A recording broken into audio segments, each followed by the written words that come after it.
Calistos, Guardians of Hades Romance Series, Book 5, written by Felicity Heaton, narrated by Eric G. Dove. Chapter 1. Clear the way! Miranda plastered her back against the cream wall of the busy hospital corridor as two paramedics rushed towards her, pushing a gurney. From the opposite direction, a doctor hurried to them, meeting them just before her. "What do we have?" The woman looked the patient over, and Miranda didn't miss the flicker of horror in her dark eyes.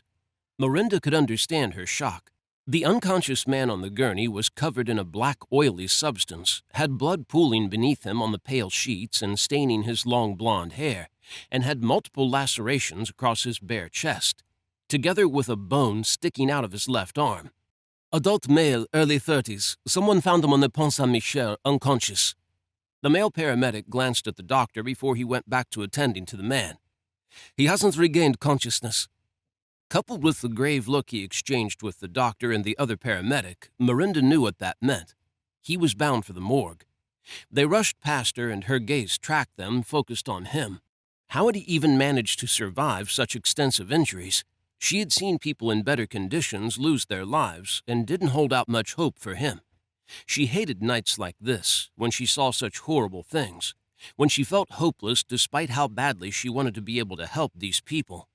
She drifted back along the corridor in the direction she had come, not noticing any of the people or the things happening around her as her feet carried her towards the ER, towards the man. Was it morbid curiosity or something else that had this need awakening inside her? A desire to remain at his side, to watch over him. She paused at the door of the room they had moved him into and watched as nurses joined the paramedics and another doctor, this one a man, rushed into the room from the doors to the theater. She only caught snippets of their conversation as she stared at the blond man, her eyes transfixed on his face. "We have any hope here?" a man muttered. One of the nurses.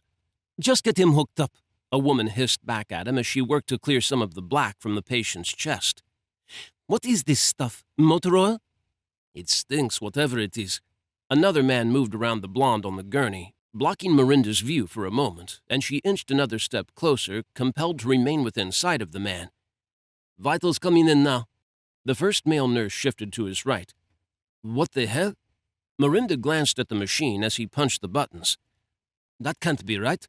He looked at his colleagues. Miranda agreed with him. She had worked as a receptionist long enough to know what normal vitals looked like, and this man's were as normal as they got. The machine had to be wrong. There was no way a man in his condition could have stable, near-perfect blood pressure. He had hardly any blood left in him, judging by the crimson now dripping from the gurney to splatter on the tiled floor. Weird. She inched another step closer, bordering on entering the room now as that compulsion grew stronger. Her gaze dropped to his face again, and a feeling struck her. He felt like home. The strangeness of that thought had her frowning at him. She wasn't normally one for such fanciful thoughts, and definitely not about men. Did she know him? It was possible he had lived in the small town where she had grown up, where she had spent her entire life before she had moved away to study at the Conservatoire de Paris. The entire room erupted into pandemonium, shattering her thoughts and hurling her back into the world. The blonde jacked up off the gurney, growled like an animal as people rushed to restrain him, and she gasped as he kicked one of them. His heavy black boots caught one of the men in the chest and sent him flying across the room. "Get him under control!" The doctor who had been the first to attend to him barreled across the room with two large male nurses. The woman seized the man's legs, a vain attempt to contain him as he bucked and thrashed. The two nurses grabbed his shoulders and tried to pin him, and the second doctor joined the first, helping her keep the man's legs under control. The male paramedic fumbled with some straps, almost had them around the man's legs when someone injected the blonde with something. His already strange vitals shot off the charts, and he exploded from the bed, sending everyone staggering backwards, slamming into machinery and the walls. Miranda gasped and eased back a step as the man swung violently in all directions, the needle dangling from his arm swaying as he twisted and turned, taking in his surroundings. His vivid blue eyes were wild, so bright they entranced her, and she froze in the face of him. He looked savage as he towered in the center of the room, his bare chest heaving, the air around him swirling in a way that tousled the dirty strands of his long golden hair. like a man out of one of the fairy tales her father had told her as a child, not one made of flesh and blood.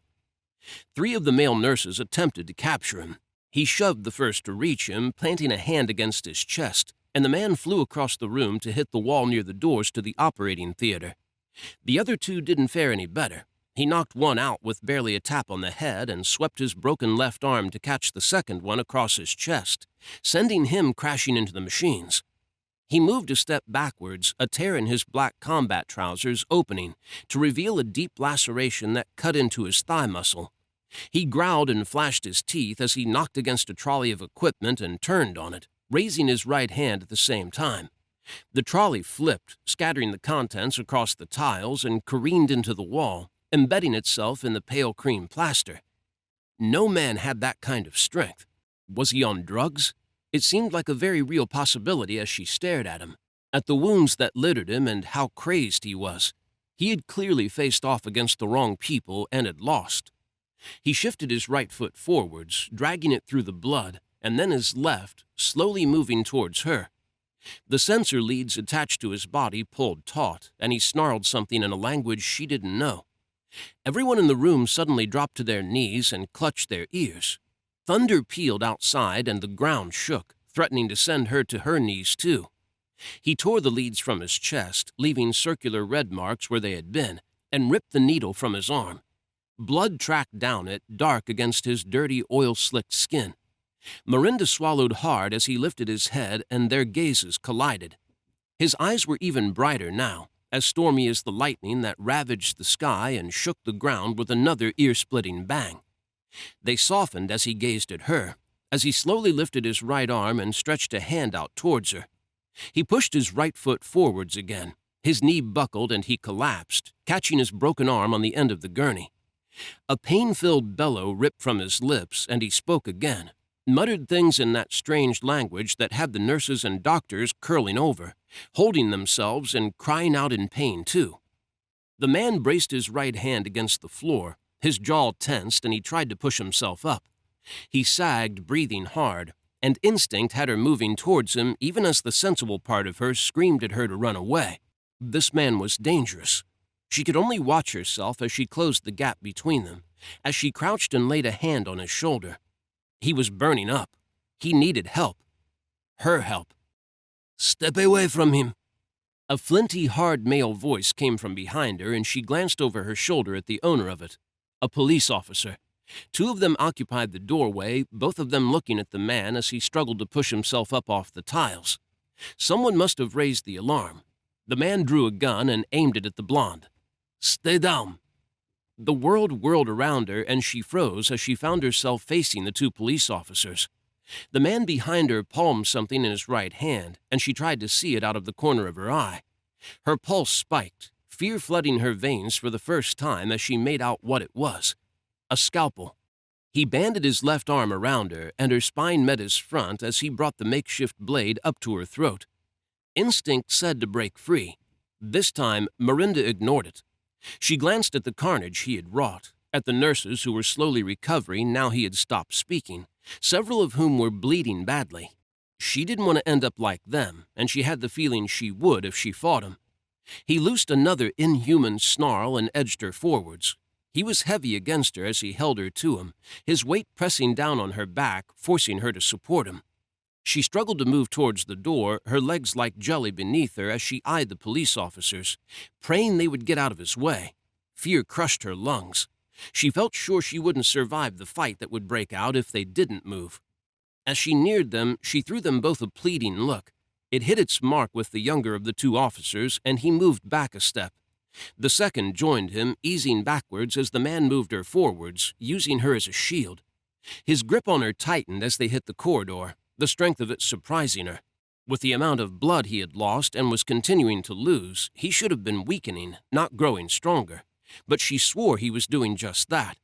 His steps grew surer, too, the weight of him against her back lessening with each minute that trickled past, as he slowly eased her backwards, keeping her facing the police officers.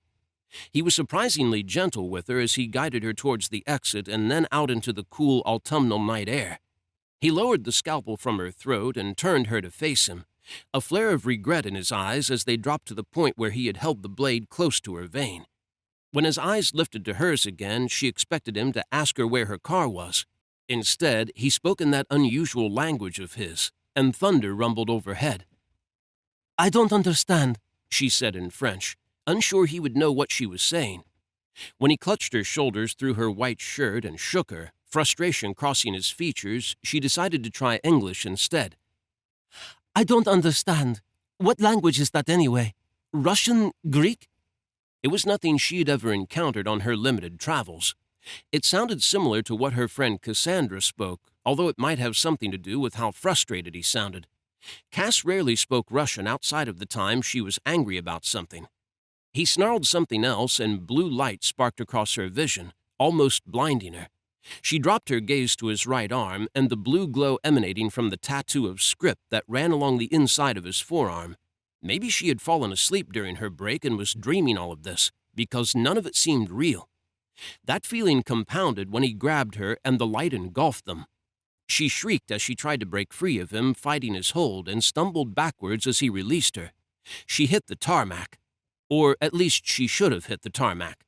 She looked down at the smooth black ground beneath her that resembled tiles, and then up at the man as he staggered away from her, muttering things under his breath, heading for an enormous four-poster bed draped with sky-blue linen.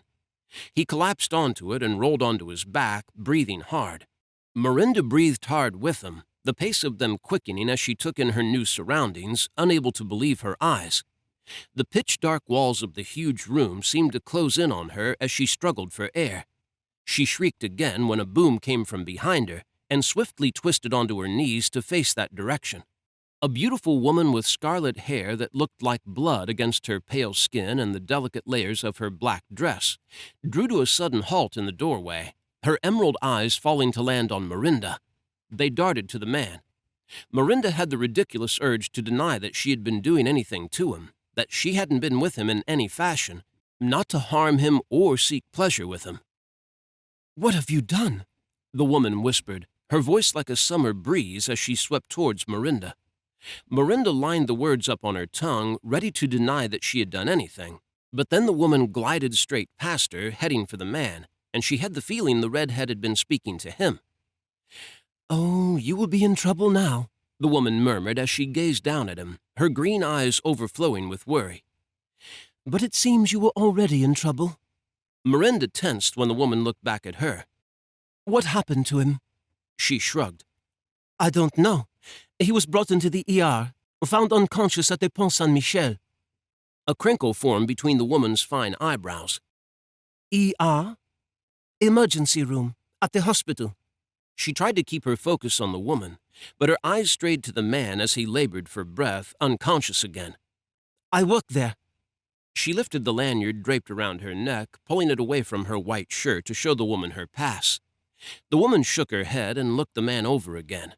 When her gaze reached his left arm, she frowned, stooped, and gently lifted it. She placed her delicate hand over the bone, closed her eyes, and pressed down. The man roared and bucked up. He violently struggled, wrestling against the woman's hold, and Miranda waited for him to send the woman flying. Only he didn't. She weathered his frantic thrashing, kept hold of his arm, and remained perfectly still, as if he wasn't jolting around like a wild animal. This time, when his lips parted, Miranda understood him. "Hurts. Fucking hurts," he snarled and sagged against the blue bedclothes, his fight leaving him again. "I know." The woman stroked her hand over his arm, and Miranda's eyes widened. The bone was no longer poking out of his skin, and the cut left behind wasn't even bleeding. She had to be dreaming, or having a nightmare. "He's badly hurt. He needs medical attention." Miranda tried to push onto her feet, but her legs refused to bear her weight, and she crashed back onto her knees. "You are a doctor? A nurse? A practitioner of medicine?" The woman turned hopeful green eyes on her. They were about to be filled with disappointment instead. "I'm a cellist." She braced her hand against her bare knees beyond the hem of her gray pencil skirt and drew down a slow breath to steady her heart. Panicking wasn't going to get her anywhere. If she wasn't dreaming, then she had been magically whisked to another place and was at the mercy of her hosts. "A cellist," the woman frowned. "I play the cello." She didn't mean for it to come out apologetic, but it did. Of all the people to grab, he had unfortunately grabbed the one person in the room who was of little use to him. "I just work at the hospital to help pay for my education. I'm on the reception desk in the ER." The scarlet-haired beauty sighed. "You do not know anything about doctoring?"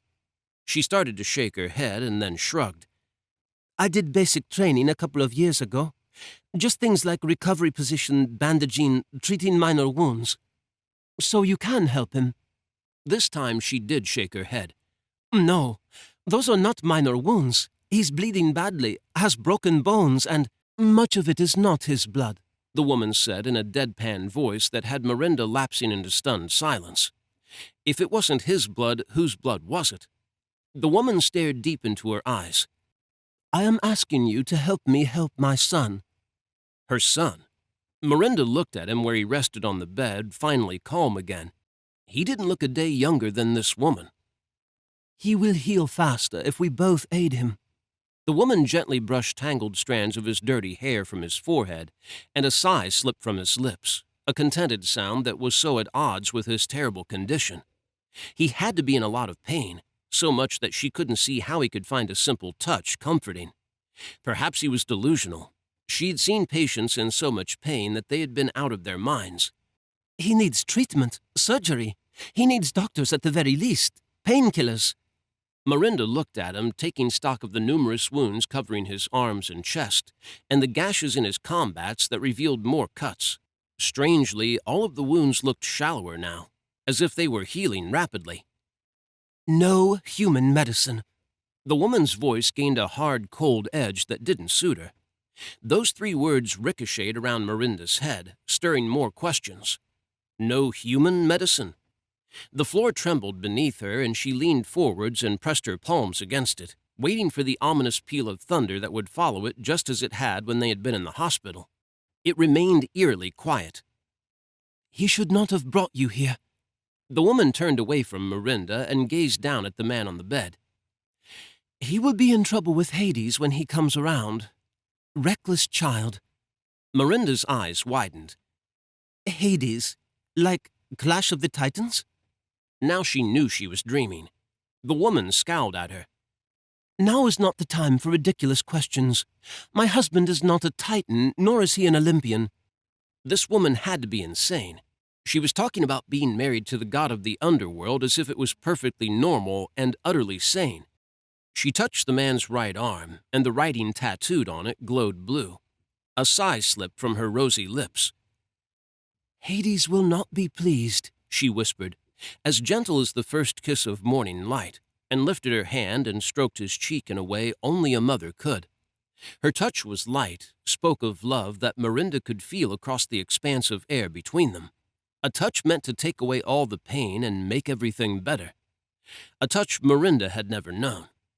Disquiet stirred inside her as she watched the interaction, longing to know what that touch felt like, mingling with jealousy that this man knew it, that the woman standing over him clearly loved him with all of her heart. Her thoughts slipped to her father, and an ache bloomed inside her, a need that grew rapidly to fill her. She missed him. She should have stayed with him until the last day of summer break as she normally did, soaking up every moment with him. If she had, she wouldn't have been in this mess, presuming it wasn't all in her head. She pinched herself but didn't wake. In fact, it only seemed to make things worse. The woman waved her hand over the blood-stained blue sheets near the man's legs. Bandages, sutures, and other things she couldn't make out from this distance appeared there. Magic. Miranda pinched herself again. "Come, child." The woman held her hand out to Miranda as she glided towards her, her bare feet silent on the cold black stone floor. In her wake, flowers bloomed, entwined with twisted brambles. Miranda went to pinch herself a 3rd time, but the woman took hold of her hand, and the warmth of her touch sank straight into Miranda's bones, reached right down into her soul to soothe some of the fear from it. "Together we can do this." She raised her hand, and Miranda marveled as strength flowed through her limbs, as her legs grew steady enough for her to stand. There was magic in this woman's touch, magic and an endless well of love. She guided Miranda to the man and released her to place 2 rolls of bandages into her hands. Tend to his wounds while I mend his arm. Do not be afraid of him. He will not hurt you." Miranda knew that. She didn't know how she knew it, but she did. He had been gentle with her in the hospital, had regretted what he had done afterwards, and the weird tongue he had spoken hadn't pained her as it had everyone else. She moved to the foot of the bed, crawled onto it and up to his other side, opposite his mother. A bowl of water appeared on the bed beside her, together with a stack of dark towels, and she looked at the woman. "Help me save my son."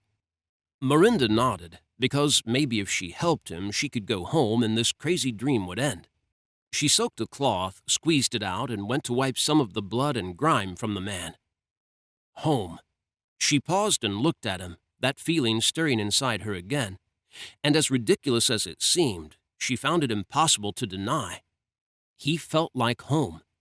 She looked around at the room as that pull towards him filled her again, drawing her closer to him, deeply aware that the woman hadn't lied, and she was in a hellish realm of dark gods and the dead. And the craziest thought yet pinged into her mind. It felt like home, and she didn't want to leave. Chapter 2. "What did you just say?" The soft female voice invaded Calistos' foggy mind, stirring the shadows until a glimmer of light peeked through like a warming ray of sunshine. He focused on it, attempting to bring his senses back online as his entire body throbbed, a deep ache that warned him he had been badly injured and was still recovering. "I don't think so." Her French accent lent a hard edge to that refusal. Who was she talking to? What didn't she want to do? "I helped him." She sounded fearful now, but angry too. "You asked me to help him, and I didn't ask to be brought here." Another voice rumbled in his ears, this one a black snarl, and he struggled to make out what they were saying. A second female joined the conversation, her tone gentle, whisper soft.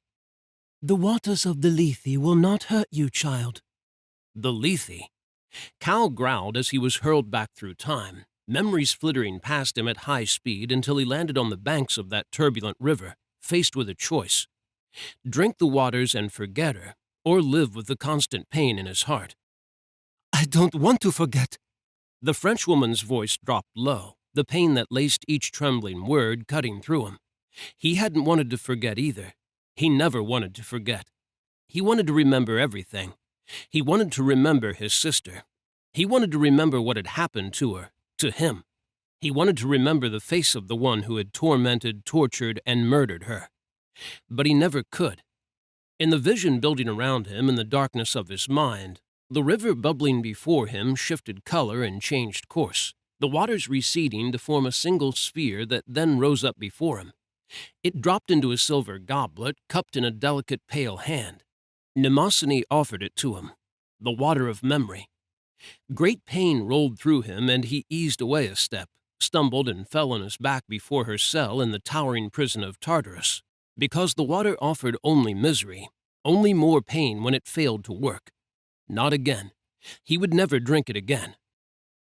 "Drink the water." Hades' voice boomed like thunder rolling across the land, shattering the memory to leave only darkness behind. Fear washed through Calistos, fear that didn't feel as if it was his own. "You can't make me." That sweet voice lacked conviction as it shook. He growled as he realized what was happening, as it all came flooding back in a torrent of images.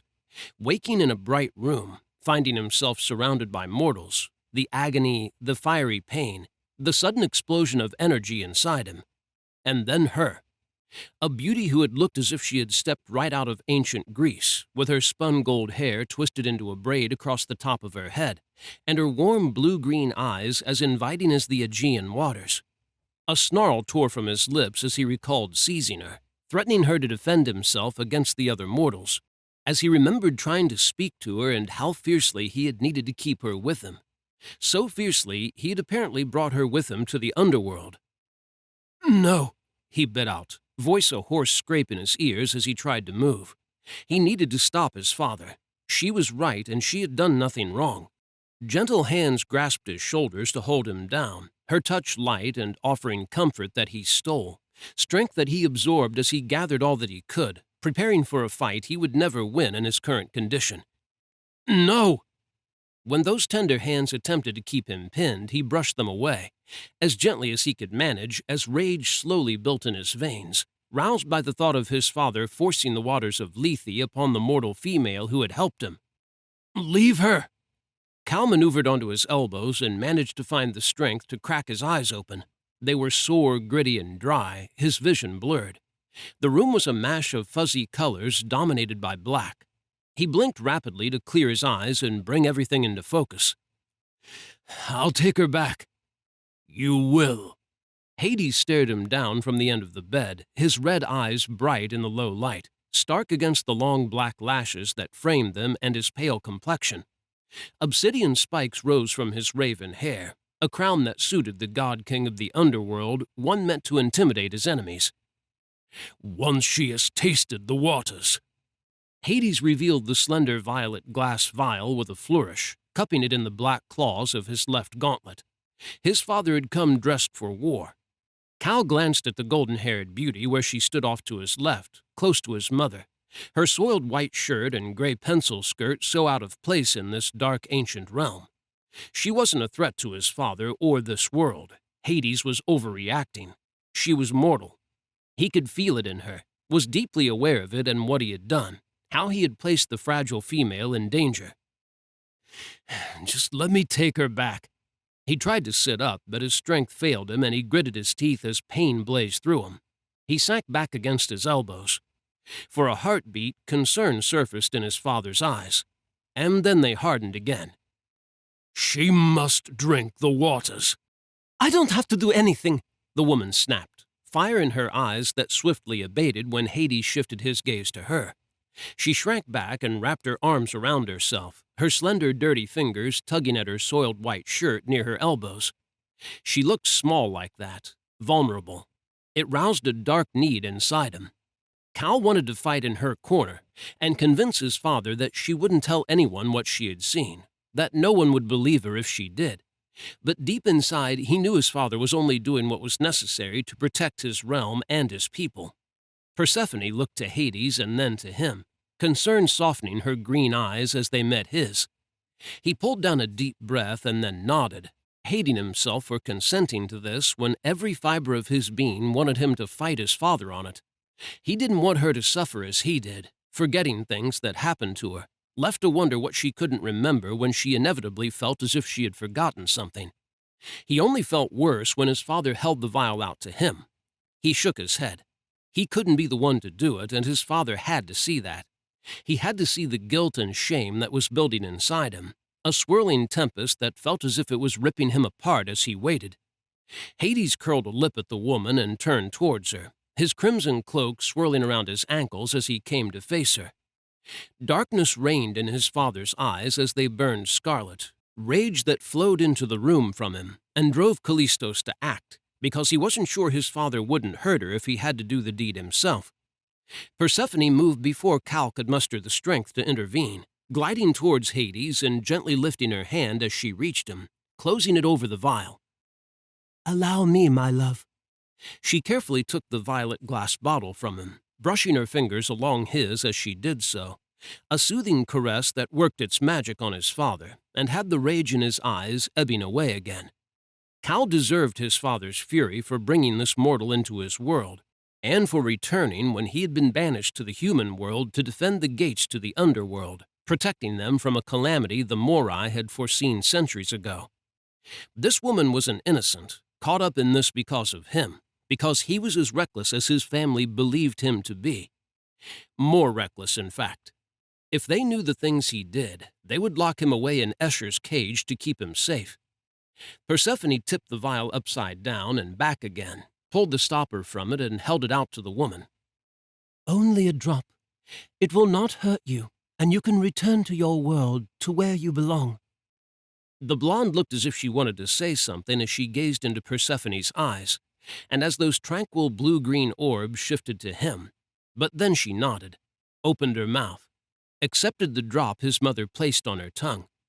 She closed her rosy lips, shut her eyes, and swayed, a frown flickering on her brow. When she opened her eyes again, they were dull and unfocused. She stared straight ahead of her at his mother, a blank expression on her face.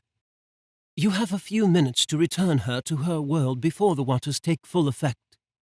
Persephone handed the vial back to Hades, who curled sharp claws around it and leveled a black look on him, one that warned Cal that he wanted to speak with him about what he had done, and it wouldn't be a pleasant conversation. His mother eased towards Cal and touched his arm, offered a smile that shone with love and mischief. "I suggest you go now. Time is of the essence." It was. She was giving him an out, a chance to run before his father could explode at him over what he had done, and he was going to take it. He let her help him from the bed, his strength returning as he shuffled towards the woman with her assistance.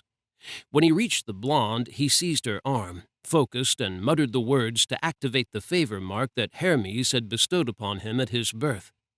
Blue light shone from the ancient writing on his right forearm, and he focused on where he wanted to be as he looked at the woman. A portal shimmered into being just behind her, rippling like water as it expanded to fill a space large enough for both of them to pass through.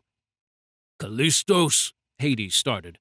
Cal shoved her through and followed her, grimaced as they landed in the damp parking lot of a hospital. His father was either going to summon him to chew him out or send a messenger to do it for him. Either way, he would deal with it. He was well aware of the massive cock-up he had made, and he deserved the wrath his father was going to level at him. He looked at the woman, taking in her dull eyes and how she stared off into the distance, completely unaware of the world around her. Vulnerable. He released her arm and lifted his hand, brushed rogue honey strands back into the plait that curved over the top of her head, and feathered his fingers down her cheek. She didn't react. "Sorry," he murmured, the apology tasting hollow on his tongue, not nearly enough to make up for what he had put her through. He couldn't imagine how frightened she had been, of him, of the world he had taken her to, and of his father. He should have stood up for her. He cursed low as he stroked her cheek, as she continued to stare straight ahead of her across the busy car park. He was weak right now, still recovering from his injuries, but he should have defended her, protected her. He looked down at himself, at the bandages and dressings that covered his healing wounds, and at the crimson and black that stained her clothing, his blood and demon blood. She had helped him, and he should have helped her. She had been afraid, and he had allowed his father to go ahead and wipe her memory. He should have fought. Escher had fought their father, had gone against him and had gotten what he wanted. Cal's courage had failed him. Or maybe he just wasn't as insane as his older brother. His phone vibrated in his pocket. He grimaced. No guesses needed to know who it would be and why they were messaging him. He pulled his phone out slowly, guilt fusing with anxiety inside him, a sickening sense of anticipation that set him on edge. He turned the screen towards him and grimaced again as he spotted his oldest brother's name at the top of a very short message. Karis was pissed. The message was 3 words. Meeting. Tokyo. Now. Apparently his father had sent a messenger as predicted, only he had sent it to his brothers. The worst part about having 6 older brothers? Having 7 mothers. It wasn't as if there were centuries between them. Hell, there was less than 40 years between him and Diamond, the second youngest. Cal was over 760 years old. Didn't stop them from treating him like a kid, though. They were overprotective and overbearing. Had been ever since they had lost his twin sister. Pain struck across his skull like lightning, and he flinched and rubbed his forehead, cursed low as that agony spread through him, condensing in his chest. He held himself together through sheer will alone, breathed through the pain and the fear, reaching for the other side. The pain slowly passed, the impending sense of doom lifting with it. He hated that he couldn't even think about Calindria without fear of blacking out. He wanted to remember her, needed to remember the good times, because right now he was on the verge of stepping off into the darkness, and he knew he wouldn't come back. The abyss beckoned, offered oblivion and an end to his pain, his suffering. The only hope he had left in this world was the hope that through death he might be able to see her again. The woman beside him murmured something. He stared at her, silently apologizing again for everything he had done, and how she was going to feel when she came around, her memories of him stolen from her. Would she feel as lost as he did whenever he blacked out and couldn't remember anything? Would she hate that feeling as much as he did? He hated that he had inflicted it upon her. "I'm sorry," he muttered again, lingering now, unable to bring himself to part from her while she looked so lost, so vulnerable. He forced himself to take a step back and break contact with her. Her stunning eyes gradually gained awareness. Calistos stepped, a term he and his brothers used for teleporting, leaving her before she noticed him. Darkness embraced him, a cool and comforting touch as he passed through his connection to the underworld to emerge on the other side of the planet in Tokyo. He had barely touched down in the elegant formal garden of the ancient Japanese mansion before Ares, his second eldest brother, was collaring him. His brother's hand briefly closed around the back of his neck, the scalding heat of it warning him that Ares wasn't happy. It worked in Cal's favor. Ares' power over fire had manifested when they had been banished to the mortal world, meaning his brother couldn't touch anything without risking setting it aflame, especially when he was in a bad mood, which was around 90% of the time. The only one who was apparently immune to his power was Megan, his wife, a carrier who had inherited the power to heal from her ancient hellspawn ancestry. "Move it. You've got some fucking explaining to do." Ares moved up behind him, a wall of heat that had Cal moving towards the wooden porch of the Edo period single-story building, despite the fact he wanted to run in the opposite direction. Mostly because in his current mood, Ares wouldn't be allowed into it. Escher would see to that. Escher protected the mansion that was his home as fiercely as he protected his family. "Shit, man, you royally fucked up." Valen greeted him at the door, his violet-haired brother grinning like a fool. The puckered scar tissue that ran down his jaw and neck pulled taut as that grin widened. "Good luck." Valen slapped him on the back as Cal kicked his boots off and entered the building, stepping into the long rectangular room that made up the communal area of the mansion. To his right, Escher sat with Aiko on one of the cream couches in the modern TV area, holding her tucked close to him on his lap, fussing over her. Aiko murmured sweet things to him in stilted English, soothing him, increasing the guilt Cal felt. Apparently, his little trip to the underworld had reminded his brother of when Aiko had been killed, and how he had fought to bring her soul back to the mortal world. Great. Escher was on edge enough as it was these days without Cal adding to his burden. All Escher could think about was hunting the wraith Eli, one of the ranks of their enemy. It was taking all the power Aiko had over his brother to keep him from losing control and surrendering to that need, to his other side.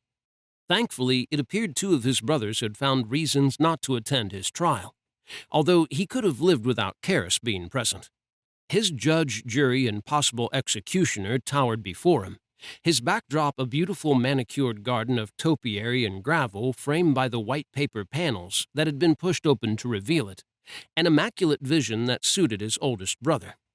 As always, Karis wore perfectly pressed black slacks, expensive polished black leather shoes, and a crisp black dress shirt. If his brother had been worried about him at all, it didn't show in the hard lines of his sculpted features or the sharp edge to his green eyes. "You want to explain what happened?" Karis said, deep voice as calm and smooth as an ocean on a still day. His brother was just as unpredictable, too. He schooled his features well, hid his emotions from everyone, but sometimes, just sometimes, he reacted. Like when Cal was rubbing him the wrong way, which was pretty much every day. Cal shrugged. "I don't remember." Karis's green eyes narrowed. "You don't remember? How convenient." Cal glared at him. That was a low blow. Forgetting things was never convenient for him. He despised that he couldn't recall what had happened before he had come around on that hospital gurney surrounded by a few too many curious mortals. "Easy," Ares murmured from behind him, and Karis leveled a black look on him that warned him to stay out of this. Cal knew his brothers well enough to know that wasn't going to happen. Ares would have his own choice words to say to him about what he had done, but he wouldn't let Karis go too far, or strike low blows meant to wound. "Try to remember, because our father is furious."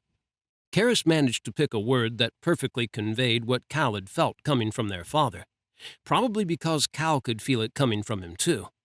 Cal cocked his right hip, rubbed his jaw with his left hand, ignoring the dull, sore ache in his arm, and pursed his lips. "I met a really hot girl. Beautiful." "Calistos?" Ares said, the warning in his tone aimed at him now.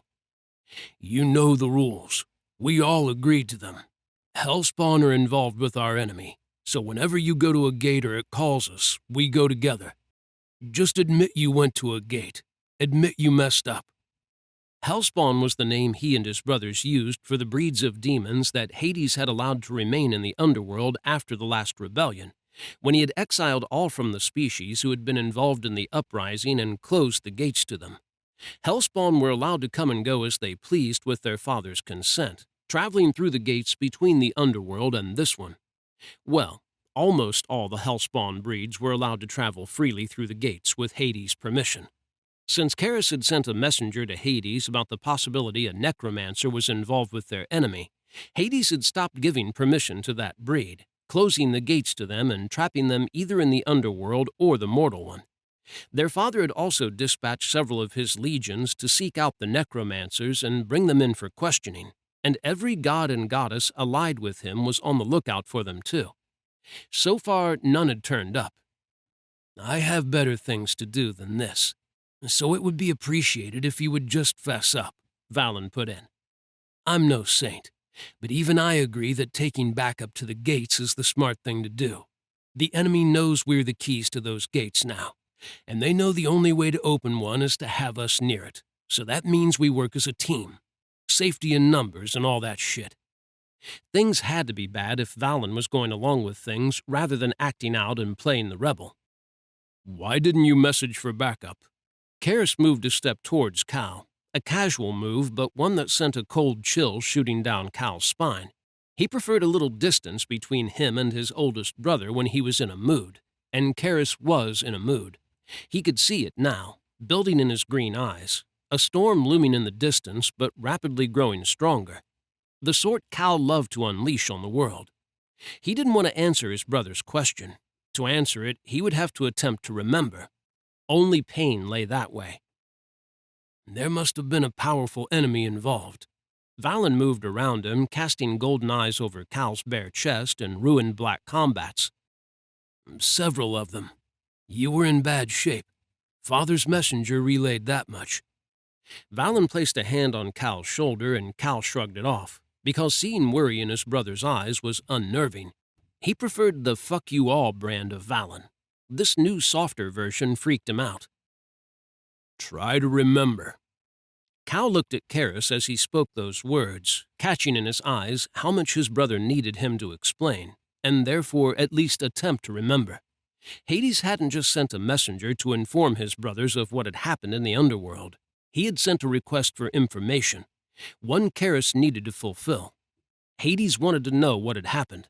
Their father had been on edge since Charis had sent the messenger to inform him of their suspicions about a necromancer being involved. Charis had to send regular reports to him now, sometimes more than once a day, depending on their father's mood. Cal could understand why both Charis and their father were so insistent on getting every scrap of information available to them, because anything could be a clue as to who was involved or what the enemy planned to do next.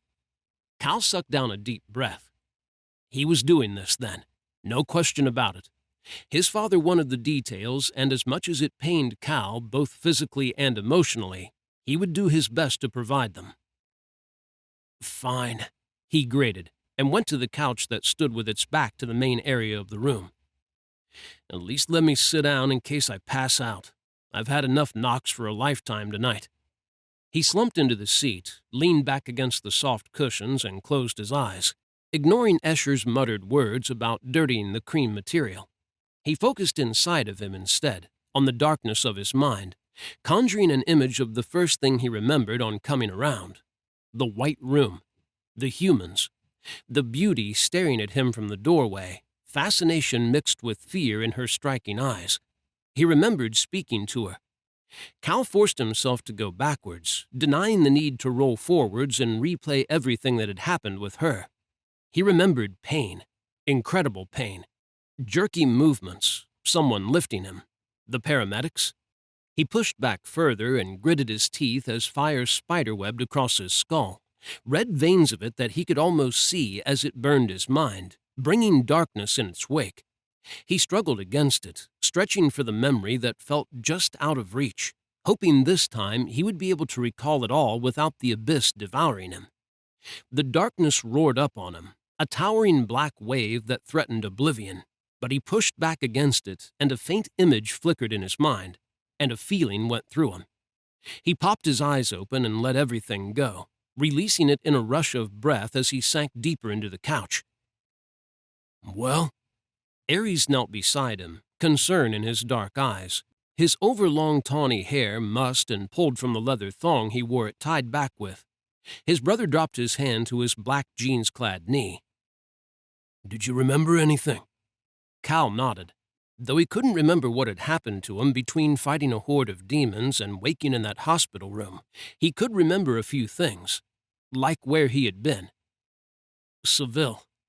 I was at the Twin Gate, the one that had been bound to his twin sister before he had been forced to seal it shut and close it down, leaving him feeling as if he had lost her all over again. A lot of demons showed up. I think I ended up teleporting to get away from them." His brothers exchanged sympathetic glances. Would they be so sympathetic if he told them what else he had remembered? He hadn't fought back. In that moment, he had felt so empty, so hollowed out, that he hadn't been able to bring himself to fight the demons. He had wanted to die. Death wasn't the answer. Karis was right about that. Dying wouldn't reunite him with Calindria. To see her again, he needed to find whoever had her soul and discover the location of it. He had to live. But it was so hard to do that. The demons had caught him at a low point, when the pain of closing the gate linked to her had been too raw and too much for him, opening him to the thought of escaping it all by letting oblivion claim him. Part of him hated that he had sunk this low, that he had craved death, because Karis was right about another thing, too. Calindria wouldn't want it. She would want him to live. He just wasn't sure he had the strength left in him to do that. Chapter 3. Something was wrong. Miranda slowed her step as that feeling hit her again. It wasn't the first time it had happened since she had found herself standing in the hospital parking lot covered in dried blood, and unable to remember how she had gotten there or what had happened. An early autumnal breeze kicked up, swirling the first leaves to fall as she paused on the riverside path. She wrapped her arms around herself, drawing her black coat closed over her mulberry jumper, attempting to keep the chill off her even when she knew it came from inside her, from fear. The staff at the hospital had explained things to her, and the police had questioned her for close to an hour about how she had come to be taken hostage by a man they believed was a drug addict. She hadn't been able to tell them anything. She didn't remember the man who had apparently used her as a human shield to aid his escape, a man who, according to the doctors and staff, had been gravely injured. It had explained all the blood she had found on herself. After the police had gone, a doctor had checked her over and diagnosed that shock and fear had combined to make her forget such a stressful encounter, and that she was fine. Miranda didn't feel fine. She felt different. It felt as if something had changed. In the world, in her? She wasn't sure. Maybe she just felt as if something was wrong because she wanted to be home again, needed the safety and security that came with being around her father, in the house she had grown up in. Maybe she just missed him. Or maybe she felt unsettled because it had stirred an old feeling inside her, that she was different. Every time she had told her father that she felt different from everyone else, he had always given her a hug and told her that she only felt that way because she had never had a mother. She needed that hug right now, needed to hear those words and feel the reassurance they offered flow through her like warm sunshine to chase the darkness away. She started walking again, trying to focus on the breeze that played through the trees that towered along the Quai de la Seine as she headed towards her apartment from the conservatoire. Maybe everything just felt wrong because she had returned to Paris early this year, rather than remaining in Semur-en-Auxois for the entire summer to help her father with the shop. Maybe she just really missed him. She stilled as a thought struck her. There was no practice this weekend, and she felt as if she was ahead of the game now, prepared for the next year of study. It was only a couple of hours on a train to Montbard, the nearest station to her small town, and from there just a hop in a taxi to her home. She could be there before it was dark and could spend the entire weekend with her papa. Buoyed by the thought of seeing him again and getting that hug, she hurried to her apartment, following the winding streets that led away from the river to the red brick building that had seen better days. She avoided the elevator, had done since it had broken down with her in it last year, and tackled the 4 stories of stairs to her floor. Miranda made a list of things she would need as she strode along the corridor, as she slid the key into the lock on her door and twisted. The delicate harmony of a violin greeted her as the door opened. "You're back early?" Colette lowered her instrument and neatened the haphazard spikes of her pixie cut on the side where her violin had been. "Did you forget something?" Miranda shook her head and rushed to her room, grabbed her backpack and stuffed some underwear in it, a book to read on the train, and some products from the shared bathroom. "I'm going to visit Papa for the weekend." She checked her bag over as she exited the bathroom and then smiled as she lifted her head. "You be good now." Colette smiled right back at her. It was an in-joke between them. Colette, like herself, was always good. Study came first. Unlike some of her friends, she was sure that their neighbors, Jacques and Adelaide, were going to fail dramatically if they spent so much time fooling around this year rather than studying. The pair of them couldn't concentrate in class, and what they did in their apartment made her blush. She wished she didn't have the bedroom that shared a wall with theirs. Sometimes it was hard to look them in the eye the next day. In their first year, Jacques had tried to introduce her to Alain, a friend of his. When Miranda had turned him down, Alain had decided that Colette was her lover, something he teased her about to this day. Apparently, women never turned Alain down. Miranda doubted that. Jacques had eventually stopped trying to set her up with men. Thankfully. Maybe when she had completed her education and found a steady orchestra, she could worry about finding someone to fall in love with. Right now, though, there was nothing more important to her than her studies. Or at least her studies and her father. Family came first, too. She checked her phone. "If I hurry, I can make the next train." She tugged the zipper on her backpack closed, gave Colette a brief hug on the way past, and was out the door before her friend could say goodbye. Luck was with her when she reached the street, a taxi rolling down the road in time for her to hail it and jump in the back. The trip to the station took longer than she would have liked, leaving her little time to pay the driver, leap from the cab, and run for the ticket machines. Adrenaline spiked as she fumbled with the machine, came close to cursing it, and almost celebrated when the damn thing coughed up her ticket. She grabbed it and sprinted for the platform, reaching it just as they announced the train was close to departing. She hopped on at the first door and worked her way through the carriage, slumped into her seat with her bag on her lap, and breathed a sigh of relief as the doors closed and the train pulled away. Paris swept by in a blur, and then familiar countryside. She smiled as she thought about her father. He was going to be surprised to see her. When she had been little, she had always tried to surprise him, jumping out at him to give him a scare. He had always known she was there, but he had feigned shock, clutching his chest and staggering backwards. She might not have had a mother, but she had the best father. He worked so hard to pay for her education, so she could have her dream. She wasn't sure she would ever stop thanking him for it, or for the beautiful cello he had bought her years ago, when she had grown serious about the instrument. It must have cost him a fortune, and he must have been saving for it, scraping together every spare bit of money he had from his chocolate shop to be able to afford it. When he had given it to her, she had realized just how deeply he loved her, deeply enough to make up for only having him. She disembarked the train at Montbard and grabbed the first available taxi, excitement growing inside her as it whisked her south towards her small town. That anticipation grew as the stone buildings came into view, and they followed the road that snaked into the heart of the town. Blue sky kissed the trees and the old buildings, and the narrow streets were busy with tourists and locals. Would her father still be working at the shop? He often kept it open late when the tourist season was in full swing. She checked her phone again. It was gone 7, later than she had expected. The taxi pulled down a narrow lane bordered by a stream on her left and cottages on her right. "Here's fine." She shuffled forwards, pulled some money from her purse, and offered it to the driver as he stopped the car. He took it and she smiled. "Thanks." She slipped from the cab and waited for him to pull away before continuing down the lane. The larger cottages gave way to a cluster of smaller white ones that were joined together by more than just their walls. Greenery cascaded over the doors and under the windows, draped down the walls to add color and life that she had always liked.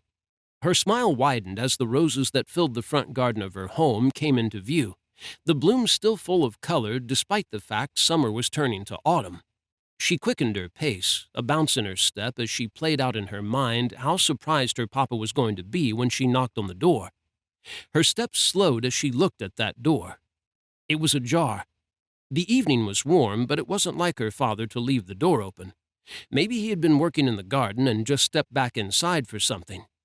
She eased the door open further, set her bag down in the entrance hall, and crept forwards, ready to holler surprise when she came across her father.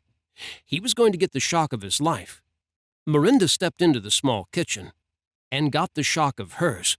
Numbness swept through her. Her ears rang, and a chill skated down her spine and her arms as she stood on the threshold of the room, staring at her father where he lay on the dark tiles, with blood covering his chest. Chapter 4. No! No! No! Miranda rushed into the small kitchen and sank to her knees beside her father, her entire body trembling as her strength rushed from her and tears burned her eyes. Her throat closed up, and she leaned over him and fluttered her shaking fingers over his neck, seeking a pulse, fearing she wouldn't find one.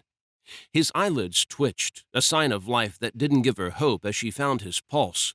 It was weak, slow. She shook her head, sending tears tumbling down her cheeks. They dropped and splashed on his right hand where it covered his left pectoral over his pale cotton shirt. Blood pumped from between his fingers, sickening her, stealing every last shred of hope from her. No!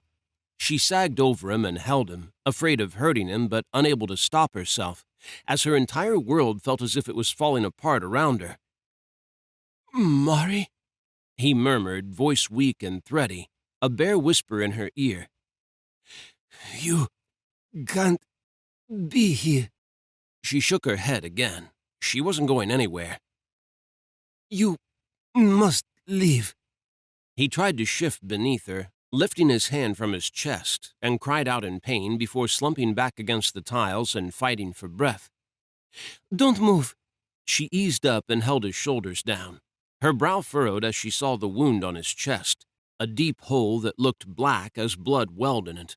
Her stomach rebelled and she swallowed, trying to keep the bile down as the numbness receded enough that she could think.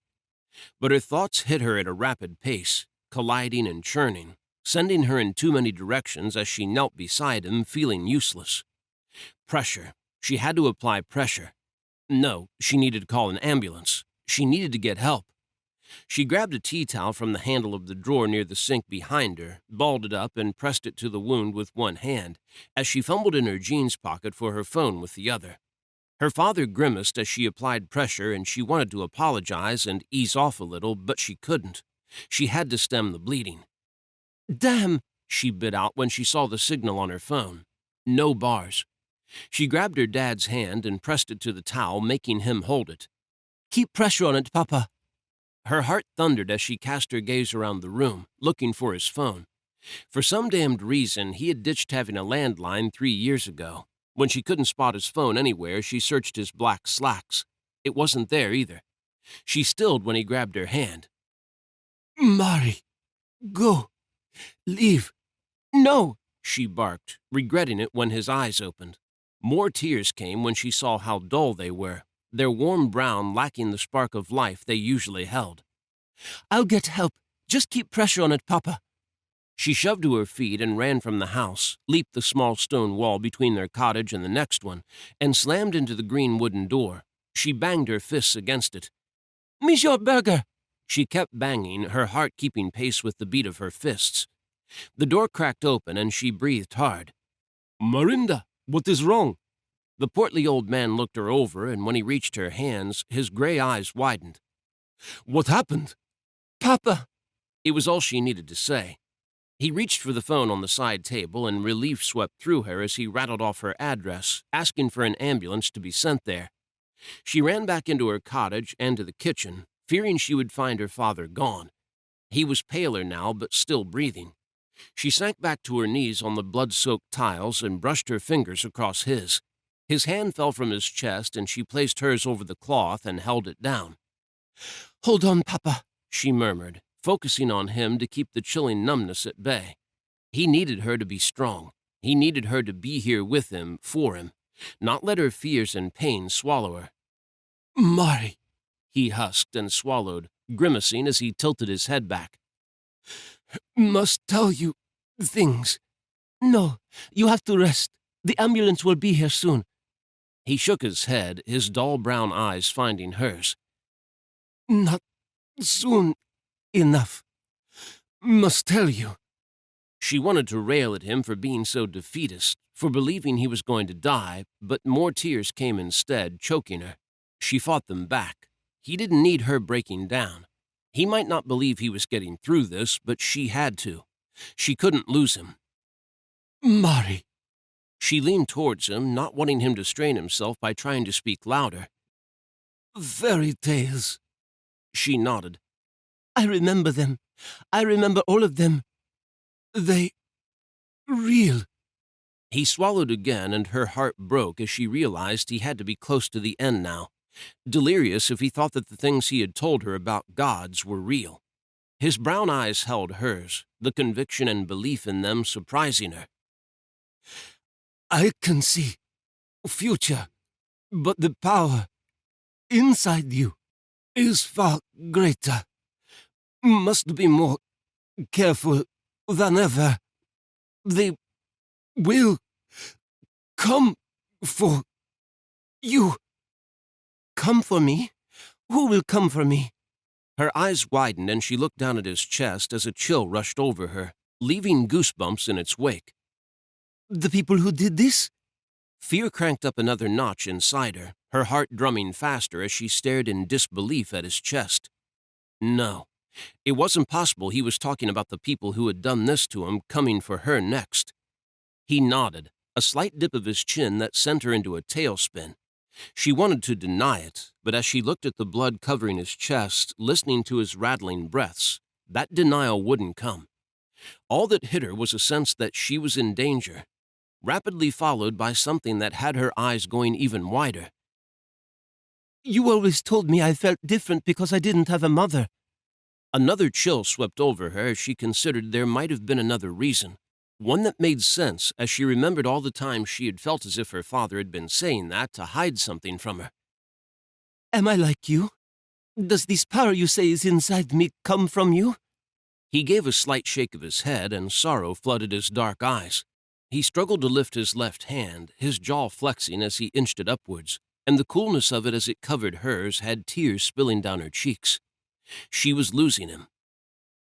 "Mari, I'm not your biological father." Those words hit her hard, each one knocking her back an inch, sending her reeling. His dark eyebrows furrowed. She opened her mouth to issue a denial, saying it was blood loss talking and that he was confused. He shook his head again, silencing her. "Listen now. Please, I don't have much time. Things you need to know. Your mother." Miranda placed her other hand over his and clutched it. He rarely spoke of her mother, had always kept things light when he did, talking about how she would have loved her, how she had loved her, and how happy she had been when she had been pregnant with her. "What about her?" Miranda leaned closer still, desperate to know more about her, bone-deep aware on some level that whatever he was about to say, it would change everything. "She came to me from the underworld, on the run. I found her. She asked for sanctuary. I agreed to hide her, and I..." Warmth glittered in his eyes. "I fell for her." He moved his hand from beneath hers and tried to lift it. Miranda took hold of it and brought it to her face, pressed her cheek to it and nestled against his palm as she held him, as she silently begged him to hold on for her. "When you were born, it was like seeing my own child being born. I already loved you." She squeezed her eyes shut, clutched his hand, and held on to him. "I love you too. I can't lose you, Papa." Her heart broke, not because he wasn't her father. She didn't care about that. He was her father. He had raised her, had taken care of her and provided for her. He had been, was, her entire world. What broke her heart was that she was going to lose him. No, not lose. Someone had taken him from her. The hollow in her heart filled with acid, with fire that blazed so fiercely she couldn't breathe. It ran like molten lava in her veins, burning away the cold chill and all her fear. It took all her pain and condensed it into one dark, powerful need: to make that someone pay. "I've seen that look." Her father weakly brushed his thumb across her cheek, bringing her focus back to him. "Leave. Stories I told you. Not stories. Go to London. Before your birthday. Have faith. When times are tough, and be strong. You can trust him." "Trust who?" "Call Cass. Cass will take care of you." She didn't need a guardian now, and she knew that was what Cassandra was in case of his death. Ambulance sirens cut through the tense silence, and hope finally kindled in her heart. "Hold on, Papa." She squeezed his hand. His eyes grew dull. "I loved your mother so much. I'm glad I'll get to see her again. But I need to know you'll be all right. Swore to keep you safe. Hidden, too. London. Cass."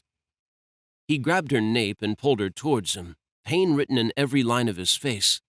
She nodded, desperate to calm him down so he would save his strength. His eyes held hers. The look in them broke her heart all over again and shook her world to the ground. "I love you, Marie. Remember that." He sagged against the tiles, his hand loosening against her neck. "I love you too, Papa. Just hold on. Just a little longer." She cupped his cheek, patted it. "Papa?"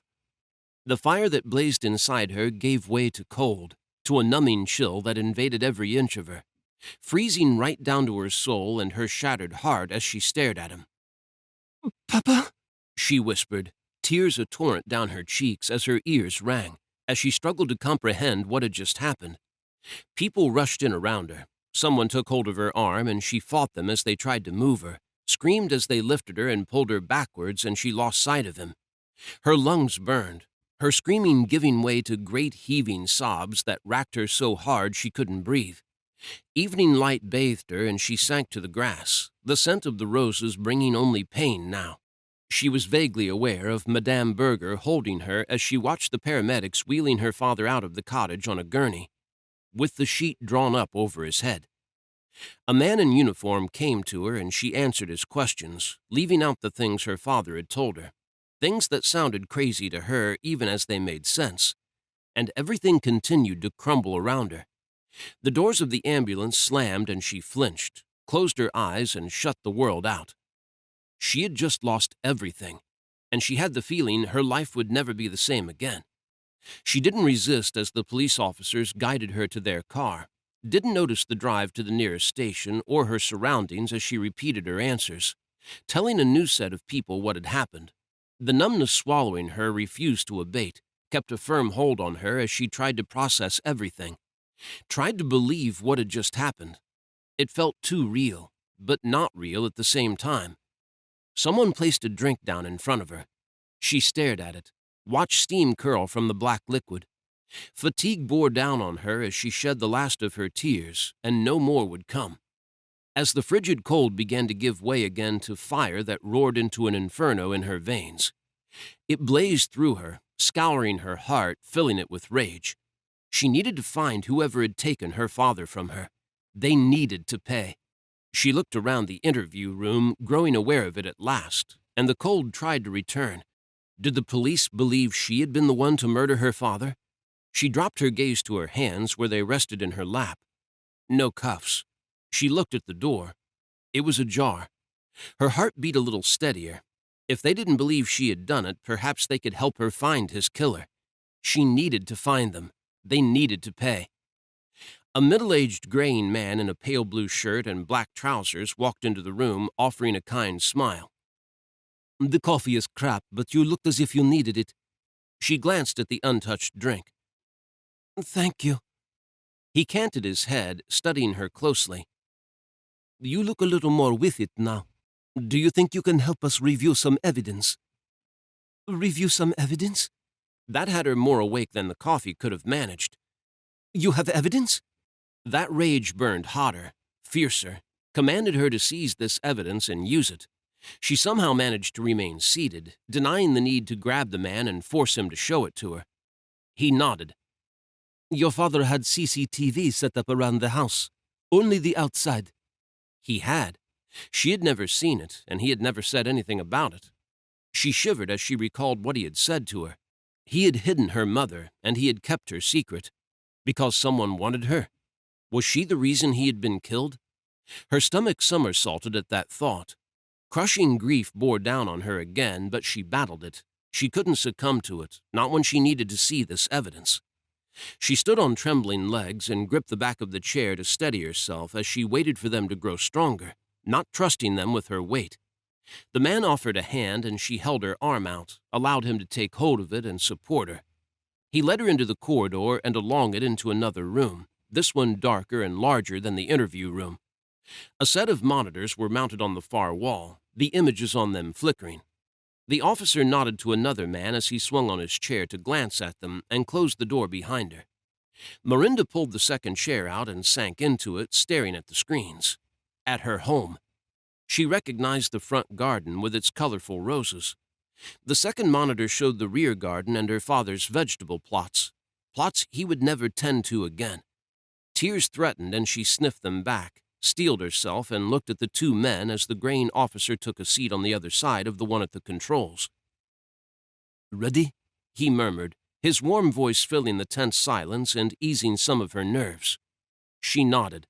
Her eyes leaped to the screens as the man pressed a button and the video began to play.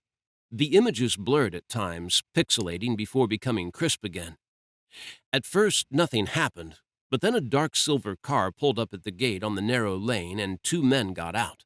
They were both tall and slim. She peered closer as rage ignited in her veins again, trying to get a better look at them. The quality of the video was good, but not crystal clear, especially whenever the men were moving. It didn't help that one of the men was wearing a hat, hiding his face from the camera.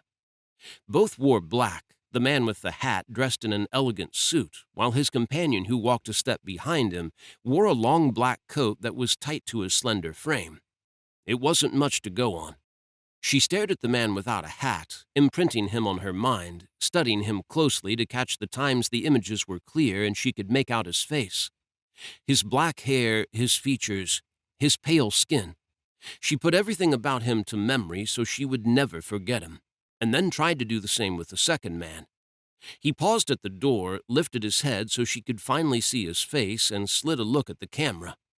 A chill shot down Miranda's spine, and she gasped as she felt as if he had looked right at her, as if he had wanted her to see his face. Rage burned out of control inside her as she stared into his golden eyes. She would find him. She would find both of them, and she would butcher them. She stilled as that thought hit her. Her stomach flipped. No, she wouldn't attack them. She would tell the authorities if she found them. She would bring them to justice that way. Not through violence. Never through violence. But that burning fury refused to abate as the man without a hat pushed the door open and entered ahead of the one in the suit. That man finally dragged his eyes away from the camera and stepped into the house. Her house. A strange sense of feeling violated washed through her.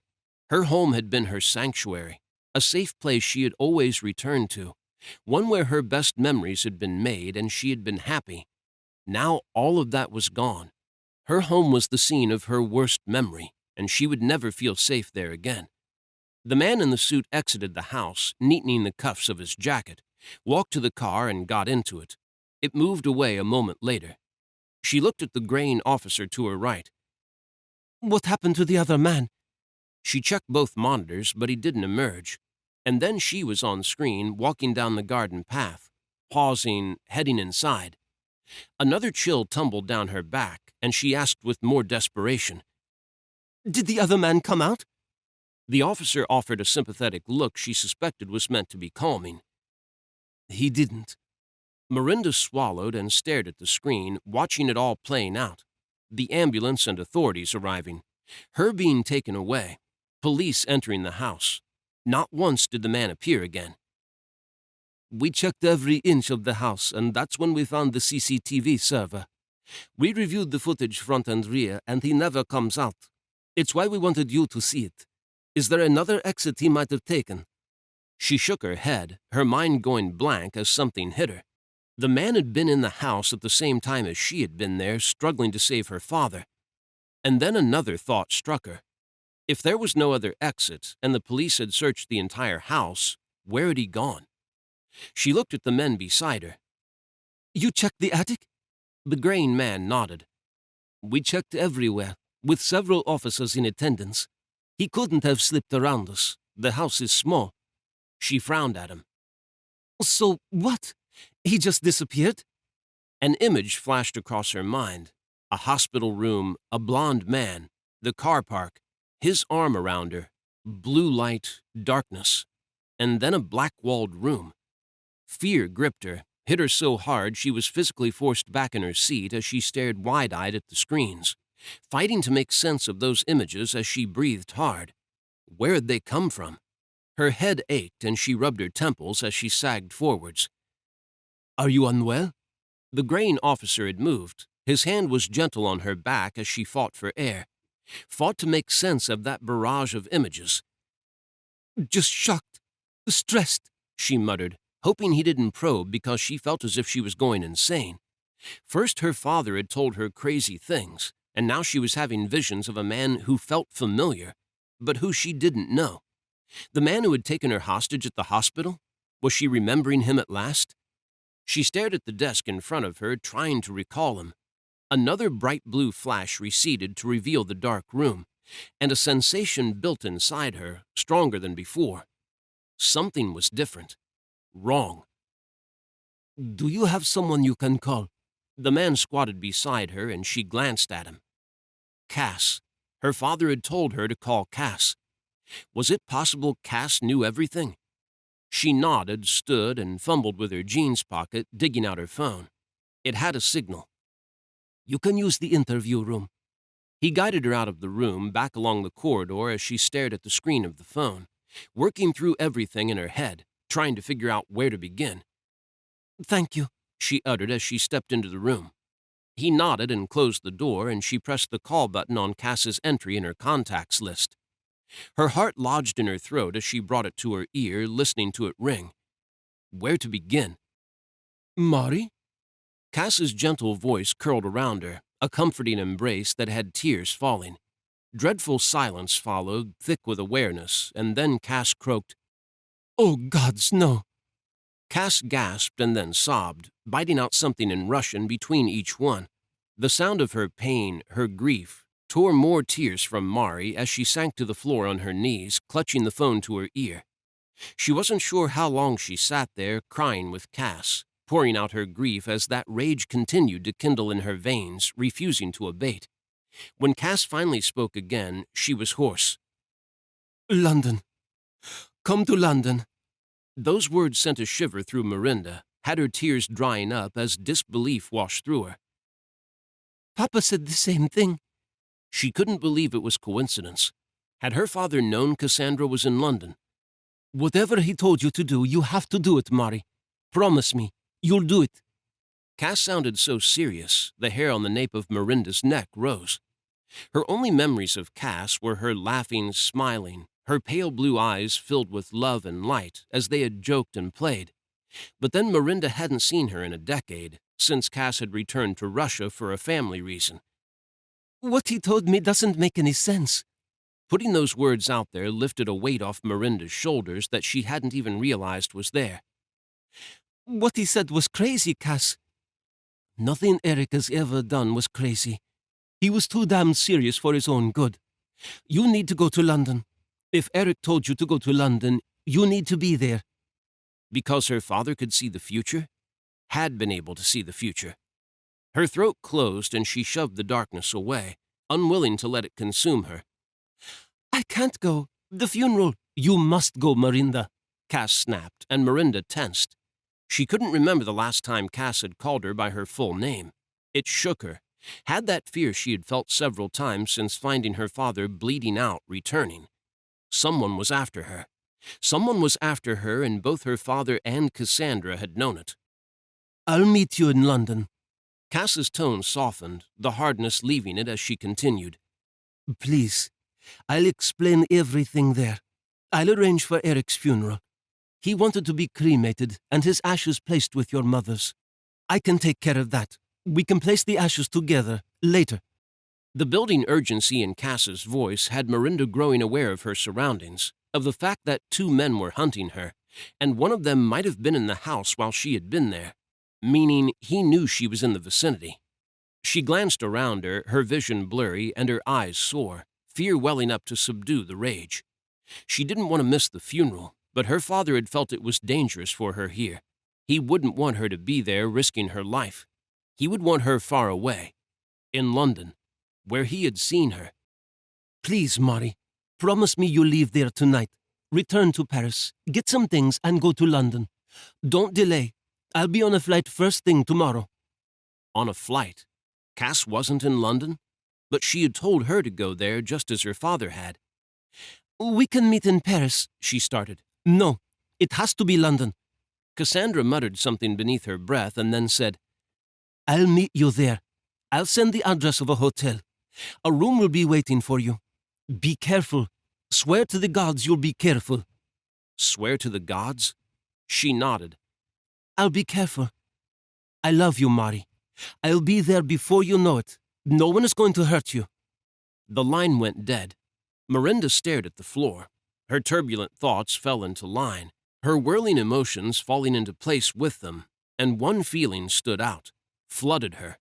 Her life was never going to be the same again, because something had changed inside her, something that howled for revenge.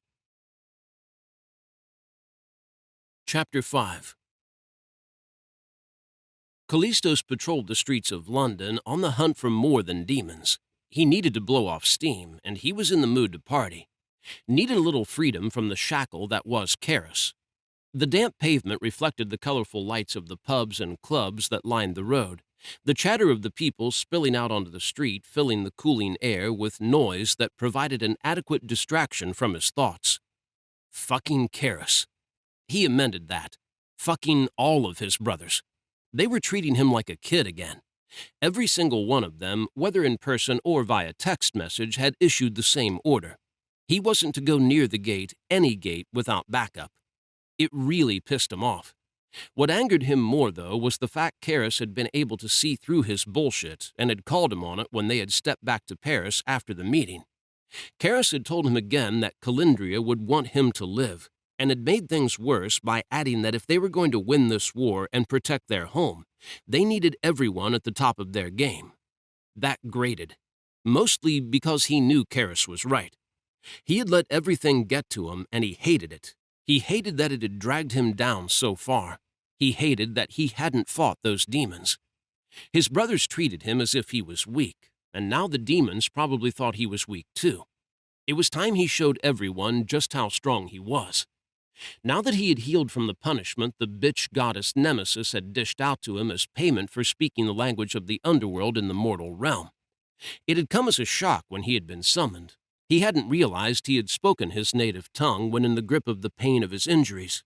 Speaking it was forbidden because it harmed the fragile mortals. His thoughts briefly drifted to the beauty, and his gut twisted. He must have hurt her too by speaking it. Another black mark against him. He didn't want to know what else he had done wrong that night, but more kept coming back to him, making him feel even more of a bastard. He shook his head to dislodge the thoughts of her and focused on his mission, putting it all behind him. He had healed and he was back on his feet and back in the game. The demons had better watch out. And so had the ladies. He flashed a practiced smile at a group of women outside one of the bars, mentally ranking them at the same time. None of them met his needs. They were pretty, but not drop-dead gorgeous, and they certainly all looked like the type who would cling. He was in the market for hot and fast tonight, the same as always. He grimaced when he moved on, lifting his head to chart the path ahead of him and seek out potential prey.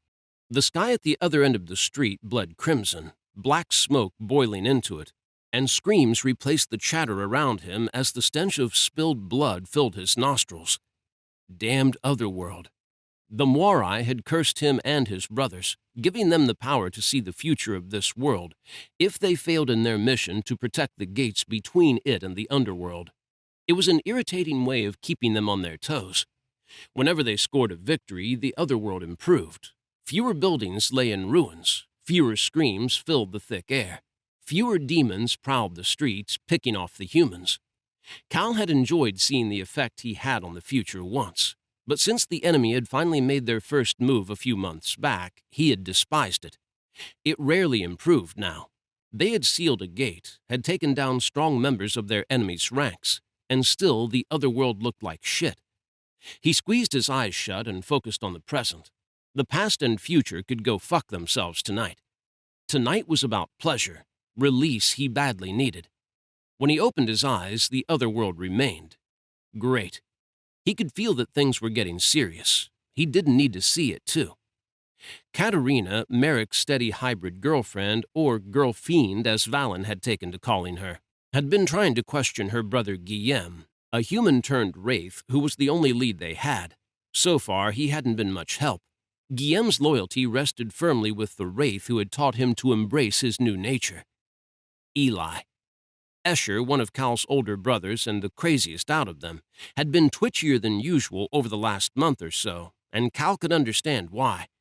Escher had killed the wraith's lover, Lisabetta, a demon who had been able to cast illusions and had been intent on making Escher her pet, turning him against the humans.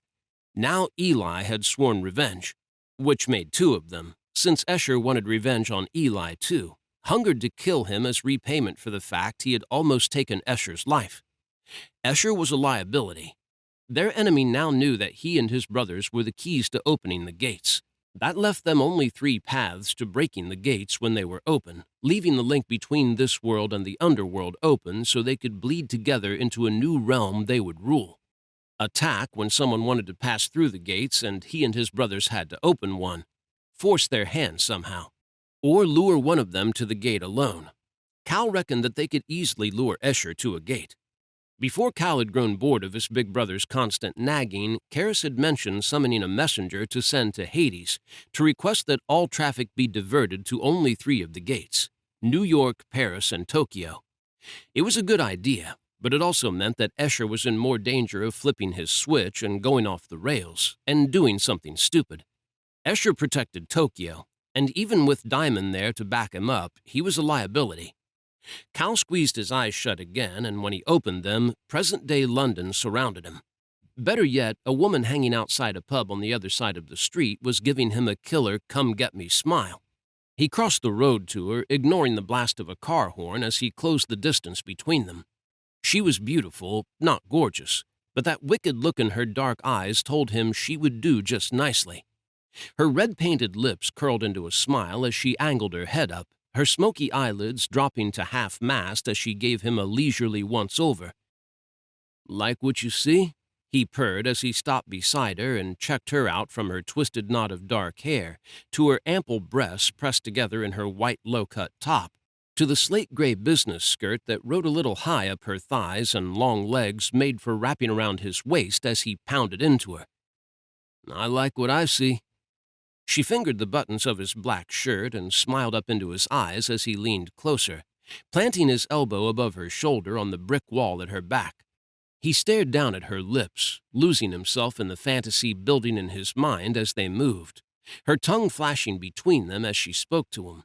He didn't listen to what she had to say, but in his mind he heard words in a voice that seemed to reach into him and take hold of something. Sweet shell-pink lips replaced crimson. Rogue strands of spun gold brushing cream cheeks, flushed with anger? He swallowed as her words lashed and then faltered, the fear that filled them rousing something dangerous inside him, something that snarled at him to protect her, to seize hold of her and not let her go. Her palm came to rest against his chest, and his heart thundered against his ribs, The spot where she touched heating to 1,000 degrees. Unbearable. He needed that delicate hand on his bare flesh. He needed to feel her fingers dancing over his scars as they had done. As they had done. He blinked. The pretty brunette in front of him kept talking even as he reeled, because the first thing that popped into his head rattled him. He didn't want her.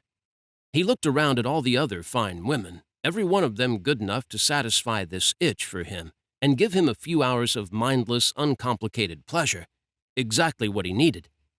A twisted band of gold hair that begged to be unraveled, tropical blue eyes that looked green in some lights, holding him fast. A soft oval face that he ached to touch, to discover whether her skin was as satiny as he imagined. Those were the things he needed. All of these women lacked those things. They lacked that heavily accented voice that he wanted to hear against his ear as she urged him on, pleading him to give her what she needed from him, what he needed from her. He scrubbed a hand over his face and tried to purge the Frenchwoman from his mind, made a valiant attempt to smile and keep his focus on the woman who was here with him, one who was pleading him with her eyes just as he wanted. Only those dark eyes left him cold when he looked into them. He bit out a curse. "What's wrong?" She feathered her fingers along his collarbone towards the open V of his shirt. Everything. That's what was wrong.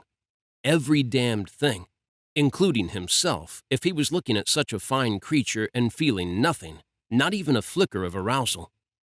An unsettling sensation shot down his spine, and he eased away from the woman and looked around the streets, seeking the source of it, aware he was being watched. He scanned the rooftops, the side roads, studied every single person coming and going along the streets. Who was it that kept stalking him? His enemy? Or someone else? Chapter 6. A chill hung in the evening air as Miranda hurried from the main building of the conservatoire, heading for the canal that would lead her back to her apartment. The streetlights chased the burgeoning darkness back, throwing shadows among the bushes and trees that lined the path, shadows she ignored. Cass was going to be mad at her for delaying her departure from Paris, but Miranda didn't care. Her father had worked hard to help her afford the tuition at such a prestigious school, and she had been thankful every day she had walked onto the campus for her first class, and every day she had returned home at night from practicing with her small circle of friends or the orchestra. She couldn't just throw away everything he had done for her, not when it would mean throwing away her dreams, too. Her father had wanted her to achieve those dreams, encouraging her to strive for them at every turn. Whenever she had suffered a setback or had been plagued with doubts about her abilities, he had picked her up and set her back on her feet and encouraged her. She knew he wouldn't want her to give up. Colette had been home when Miranda had returned, had held her as she had cried again and told her everything, and then helped her to bed, insisting she rested. The next day, when she had been torn and going in circles, unsure what to do about everything, Colette had told her to defer her study. It hadn't even occurred to Miranda that she could do such a thing. Her tutors had been very understanding when she had managed to speak with them, and the head staff had agreed to allow her a leave of absence, stating that she could return next year to start her studies again. A year away from school sounded like too much, but at the same time, not enough. Could she find the people who had murdered her father in that time? Could she bring them to justice? Could she overcome the grief consuming her? She only hoped that she could. Another question formed in her mind, one that had plagued her for the past 2 days. How many other things had her father kept from her? She pushed that question out of her head, together with the anger and sorrow that rose up to fill her aching heart. If her father had kept things from her, he had done it to protect her. He had wanted to keep her safe, and he had paid for it with his life. She looked back at the buildings of the conservatoire, made a vow. She would come back and finish her studies. She wouldn't waste the sacrifices her father had made, or deny the belief he'd had in her talents and in her. She would go on to live her dream. She just had to make it through this nightmare first. The streets were quiet as she hurried towards her apartment, keeping her head down and watching the shadows as night set in. Cars whooshed past her on the main road, heading towards the heart of Paris. She would follow them soon enough. It was a short walk to the nearest metro stop, where she could catch a train to Gare du Nord, where she would board the Eurostar. First, she had to pick up something precious, something she couldn't leave behind. The reason she wasn't flying to London. She pushed the door to her building open, followed the staircases up to her floor, and fished her keys out of her pocket as she neared her door. She listened on high alert, ridiculous fear trickling through her veins as she paused outside her door. She looked down. No light came from inside. Where was Colette? Her heart drummed faster as that fear kicked up a notch. Was someone in there holding Colette captive, waiting for Miranda to return? She glanced at Jacques' door, tempted to knock and ask him for backup. Jacques.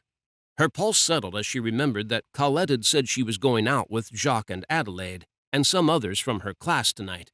She had wanted to say goodbye to Colette, but she didn't have time to go to the bar where they usually hung out. She glanced at her watch. She was going to be cutting it close as it was. Miranda slid the key into the lock, turned it, and pushed the door open. She fumbled for the light switch. When the light came on, she tensed, her pulse shooting faster again. But no one was there in her living room.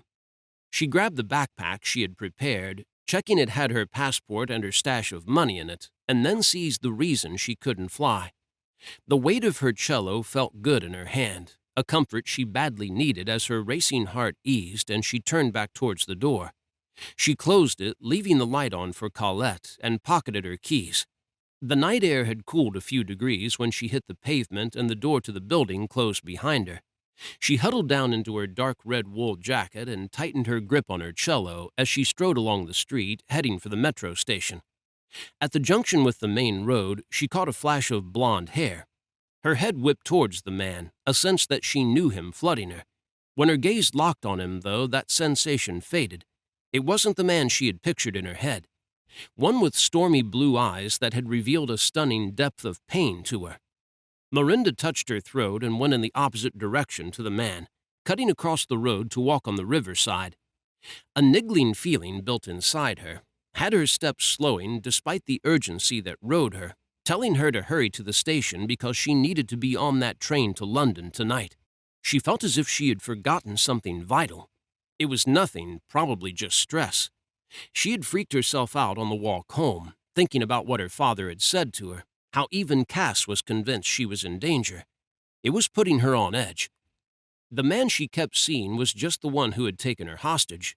He wasn't important. Some crazed drug addict who hadn't wanted to be in that hospital.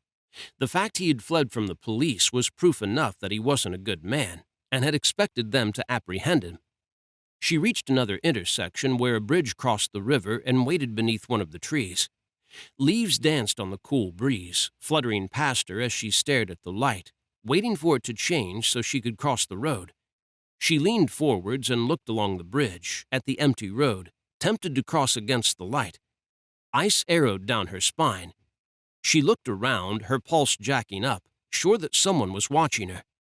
There was no one on the street with her, only the cars that were coming and going at intervals. The light changed and she rushed to the other side of the road, her pace quickening now. She was just being jittery. No one was following her.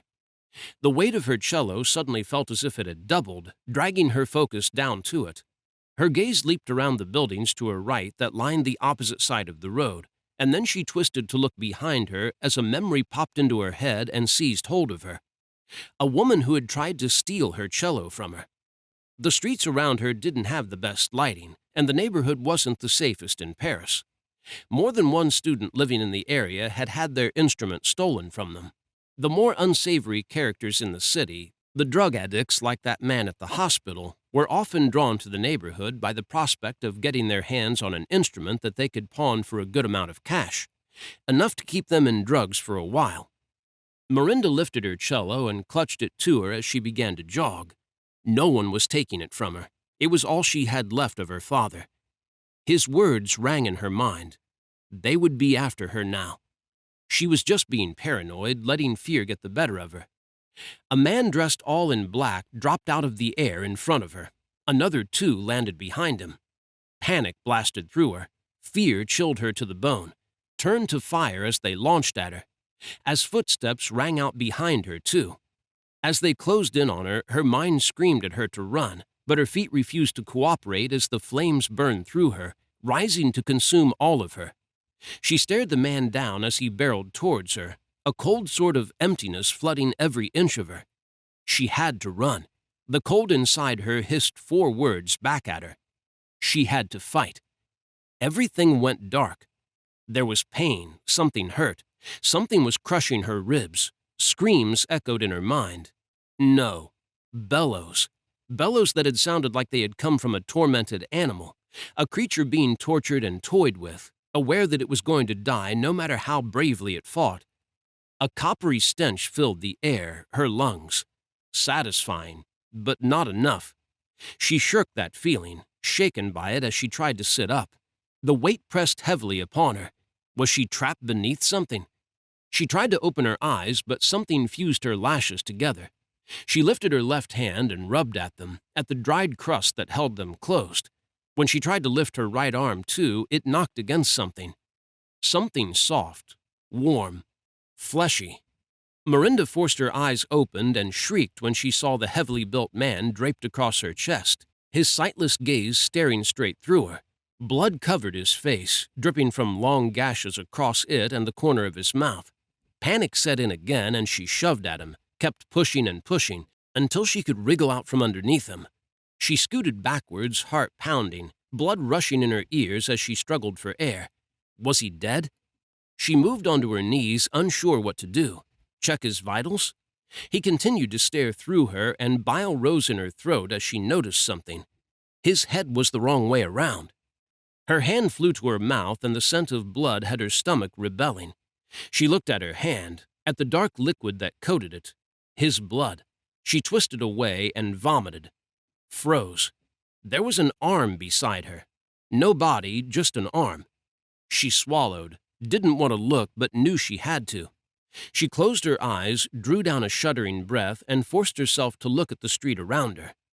A leg rested close to the arm, the end of it ragged, as if someone, something, had torn it from the socket. There was a head, too, closer to the dead man. She swallowed again. It didn't stop there. One of the trees was on its side, the roots torn from the earth, ripped right through the pavement, rucking up the slabs. Halfway along the trunk, there was a dark smear splattered across the bark, and the road. And the body that stuck out from beneath the tree, the chest caved in by the weight that rested on top of their head. Miranda retched again. The fear returned, terror that gripped her in icy claws and propelled her into action. She had to leave this place. Now. She wasn't sure what had happened, and she didn't want to know. She shuffled forwards on her hands and knees, scouring the street for her cello. It rested against the wall as if someone had calmly and carefully placed it there. Before they had ripped several people apart, torn a tree from the earth, and used it as a weapon. Not her. She stumbled onto her feet, reached her cello without falling, and grabbed it. She hugged it to her chest and staggered away from the carnage, heart laboring as her breaths came faster and faster. It hadn't been her. She wasn't violent. She was gentle, kind. She hadn't done this. She wasn't responsible. Someone else had committed such atrocious violence. She hadn't done this. She hadn't. She looked back at the carnage. Those people had been about to attack her, possibly even kill her as her father had been, and now they were dead. Cold slithered through her, whispering 4 words in her mind that froze her blood. And it was beautiful. Chapter 7. A delicious roar filled Cal's ears as he gunned the engine of his sleek Kawasaki Ninja superbike, an incomparable high flooding him as the bike accelerated, lunging forwards before smoothly rising in speed. The cars whizzed past him, the elegant Parisian pale stone townhouses a blur as he wove between the vehicles. At 50 miles per hour. 60. He glanced down at the instruments. 65. His senses blared a warning, and he leaned right, sweeping around the back of a small delivery truck, threading the bike between it and a car, a space of only a few feet as traffic halted at a set of lights. Cal blazed through them, grinning as wind slammed against him. His ponytail whipped around behind him as he hit 70. In a 30. His blood pumped harder. The fire Karis had ignited in it, fueling him as he revved the engine again and leaned forwards, gaining more speed as he hit an open stretch of road ahead of the traffic. 80. Ahead of him, more cars loomed. Cal narrowed his eyes on them and rode faster, harder, aiming for the smallest of gaps between the vehicles. A thrill chased through him, a high at its finest, as he streaked through the narrow space, earning a few angry blasts of horns from the occupants of the cars. His heart pumped harder. Adrenaline surged higher. He swerved around another bike and banked right beyond it, weaving between two more cars. Ahead of him, someone cut lanes. He gritted his teeth and forced the bike left, barely avoiding colliding with the back of the sedan. His heart beat faster. That high hit the sweet spot. Everything else faded away as he lost himself in the exhilaration of riding hard, riding fast, riding dangerous. He cut it close a few times, coming near to crashing as he chased the ultimate high. It hit him as he crossed another intersection against the lights, hitting 90 as he ducked and wove around cars coming across him from his left and his right, barely evading them, dancing with death. Gods, it was good. Sheer heaven. Sometimes the only way to cope was to do this, to tango with death, or at least pain. He couldn't help himself. Sometimes it all became too much and he didn't want to live. Not without her. Not as half a person. A pretty blonde flashed across his eyes, her blue-green gaze pulling him under her spell. His blood stained her clothing, and fatigue lined her features, but there was relief there, too, as she checked on him. Her lilting French accent soothed his pain, eased his heart as he relaxed in the saddle, easing off the throttle, falling deeper under her spell. She had taken care of him, the first woman to do that in a very long time. And how had he repaid her? By taking her memories. His gut churned whenever he thought about that and how terrified she had been. He should have stood up to his father. He should have done something rather than just standing there going along with everything when he knew how debilitating it was to not remember things. Karis appeared on the road in the distance. Cars swerved around his brother, horns honking and tires screeching, as he stood in the middle of the busy road, staring Cal down. Karis looked even more pissed than when Cal had teleported away from him to London to grab his bike. Probably because Cal had chosen to teleport the beautiful black and lime-green beast back to Paris to cut up the streets of Karis's city. Cal gunned the engine again, bringing his speed back up to 90 as he roared towards his brother. Karis didn't move, didn't flinch. Not even when Cal slammed the brakes on and screeched to a halt just inches from his brother's legs, his rear tire lifting up off the tarmac before bouncing back down again. He glared into Karis's impassive emerald eyes, looking for a reaction there. Nothing. Sometimes Cal was convinced that Karis danced with death, too, that he liked to hurt himself for some reason. Sometimes there was something different about his brother. "You need to stop." Those words, so calm, so steady, rang a warning bell in Cal's head. Karis's eyes slowly narrowed on him. "Before you hurt someone." Cal shrugged. "I'll heal if I fall off." It was the ultimate downside of being a god. He could heal most injuries given a solid 7 hours sleep. Hell, Valen had lost his hand once in a fight and had grown it back. It had been disgusting. Valen had taken full advantage of having a skeletal hand, giving Cal the heebie-jeebies with it every damn day. "They won't." Karis tilted his head towards the traffic, still swerving around them, blaring horns and hollering abuse in their direction. His brother dramatically swept his long black coat open and touched the small windshield of the bike. Darkness embraced them, the ease with which Karis managed to teleport him plus the vehicle not failing to impress Cal, as they landed in another street in Paris. An empty one. Karis bore down on him, still gripping the bike. "The last time you were hurt, you ended up in hospital and almost exposed us. Do you want that to happen again?" That sounded like a fantastic idea, provided the hospital he ended up in was the one where the woman worked. He kept that to himself, though, since Karis looked close to blowing a fuse, the first true emotional reaction Cal had seen from him this week. His brother was a bit too like their father sometimes, able to get his anger and disappointment across with a calm voice, relaxed posture, and not a hint of emotion showing in his eyes. It was probably the reason why Cal enjoyed poking at him until he finally cracked. That and the fact Karis would never get off his case. He opened his mouth to tell his brother to do just that. A harrowing shriek pierced the evening air. A sickening swirling sensation slammed into his gut. Demons, he spat, and judging by the dark look that entered Karis's eyes, his brother had felt them too. Cal killed the engine and kicked the stand on the bike down. He eased off it and pulled it up onto the stand, shoved his keys into the pocket of his black jeans, and waited. Karis scoured their surroundings, a bloodhound on the hunt. His green eyes narrowed on a side street. Cal grabbed him before he could step without him, unwilling to let his brother get to the demons first. He needed a fight, too. He needed to blow off some steam. The ride had come close to doing that for him since he found every damned female he came across to be lacking now. But then Karis had riled him again. Darkness, cool and inviting, swept around him, and when it parted, the heavy scent of spilled demon blood hit him. Someone had beaten them to the party. Damn it, he spat and released his brother, surged forwards towards the corner of the street, where it met a road that ran along a river. Maybe a few of the demons had survived whatever had hit them between him sensing them and his brother teleporting him closer to the action, which was around the blink of an eye. What had managed to take down a demon in such a small space of time, and why couldn't he sense the rest of the demons now? There had been a lot of them. He got the answer to those questions when he rounded the corner. He slammed to a halt, his eyes widening as he surveyed the carnage, unable to believe what he was seeing. That feeling only grew as he spotted someone stumbling along the street, heading away from it. The woman from the hospital. Demon blood covered her, black and oily, soaking into her blonde tresses and her scarlet coat.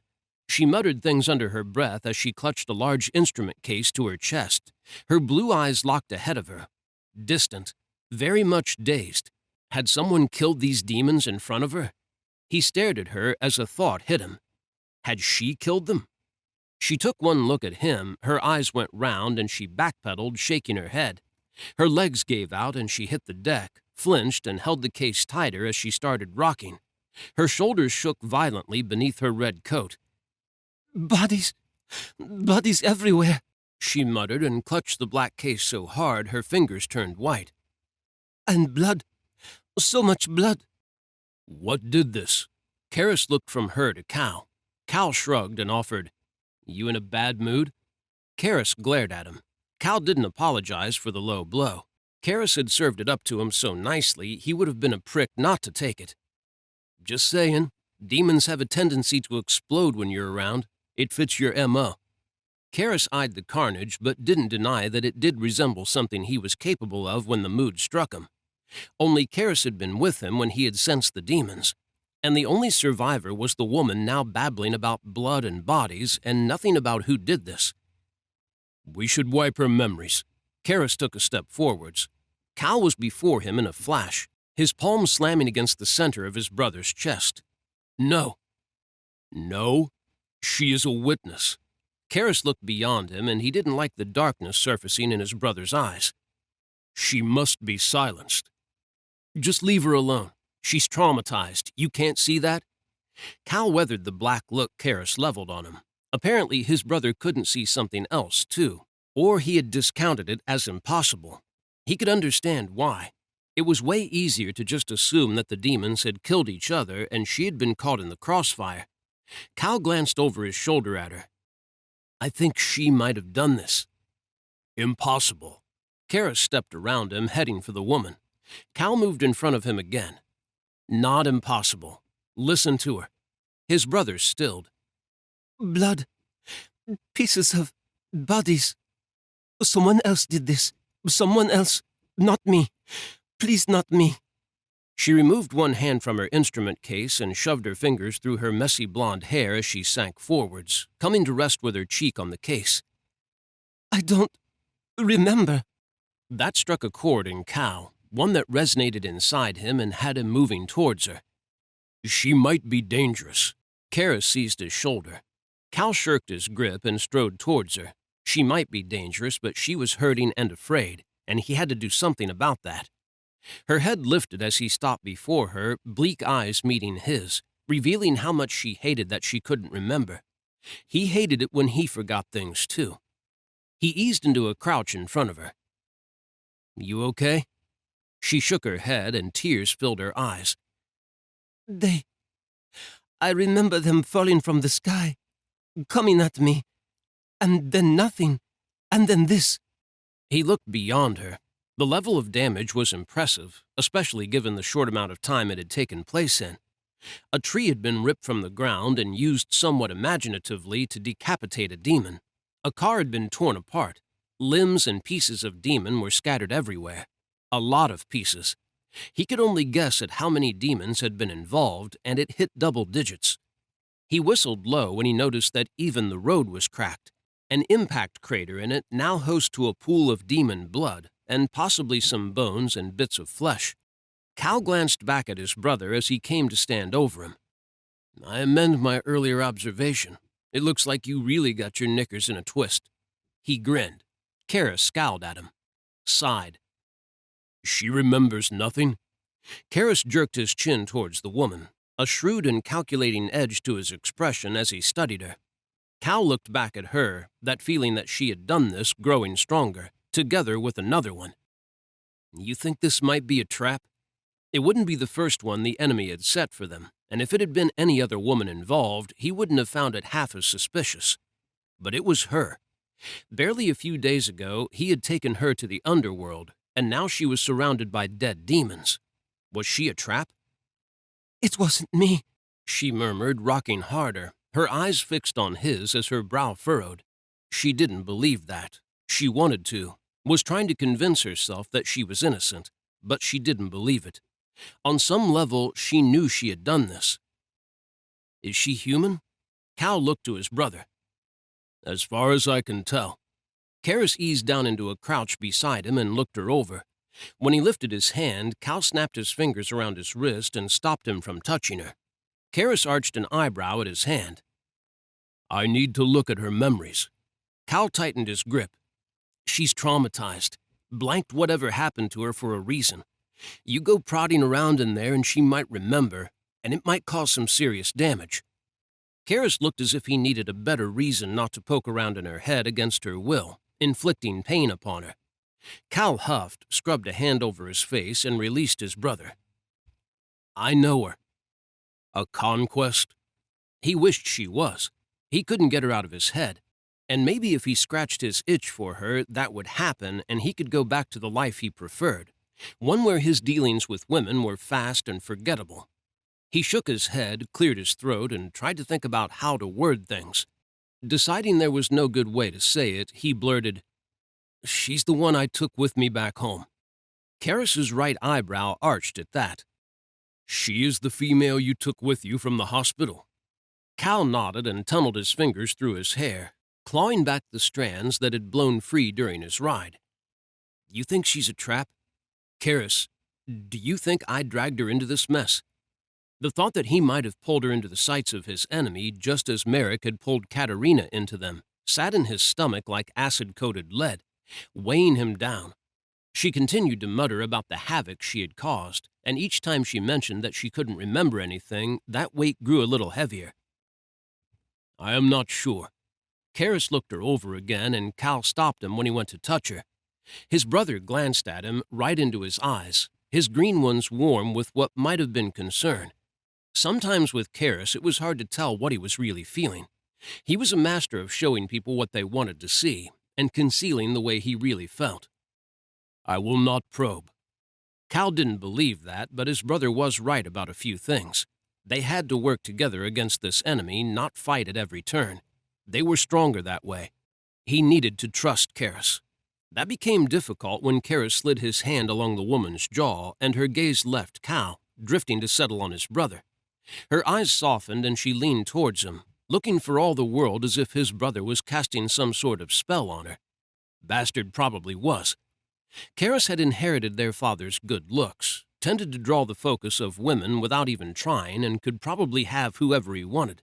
As Karras leaned towards her, too, a need built inside Cal, an urge that bloomed swiftly into something terrible and commanding. He wanted to tear Karras away from her. What do you remember? Karras spoke in a low voice, each word a soft caress that had the woman leaning closer, falling deeper into his eyes. Karras, you said you wouldn't probe.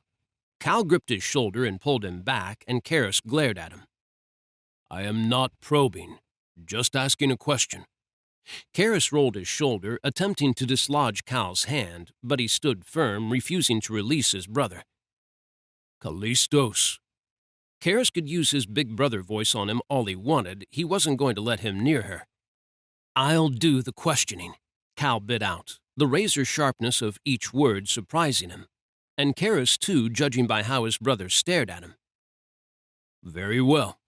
Karras rose to his feet, and the woman tilted her head back to keep her eyes on him.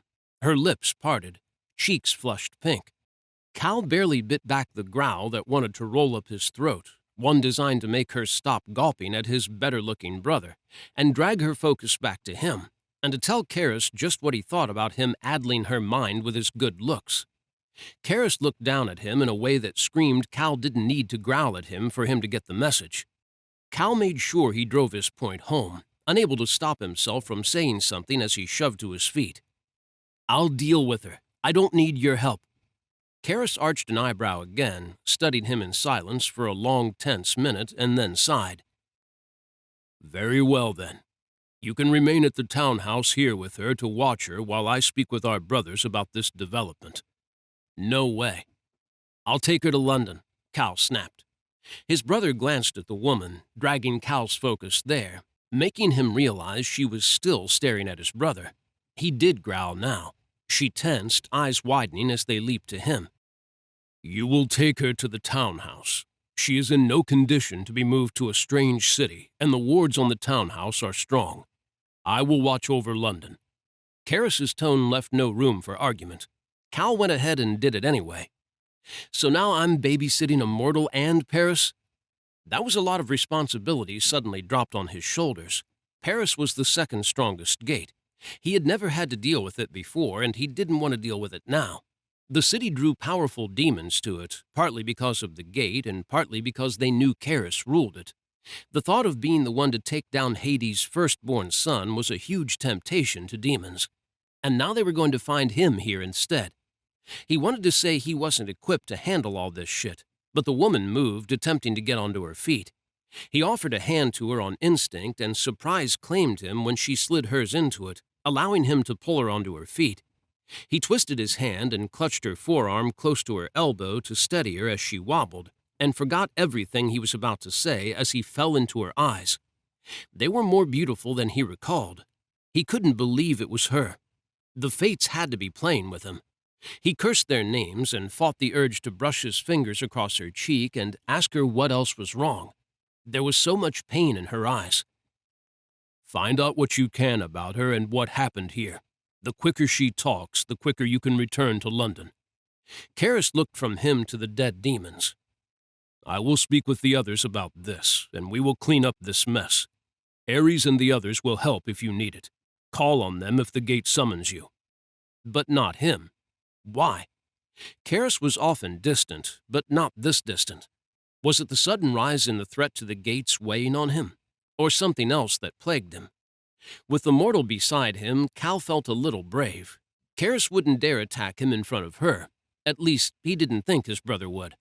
He casually said, Seen Enyo recently?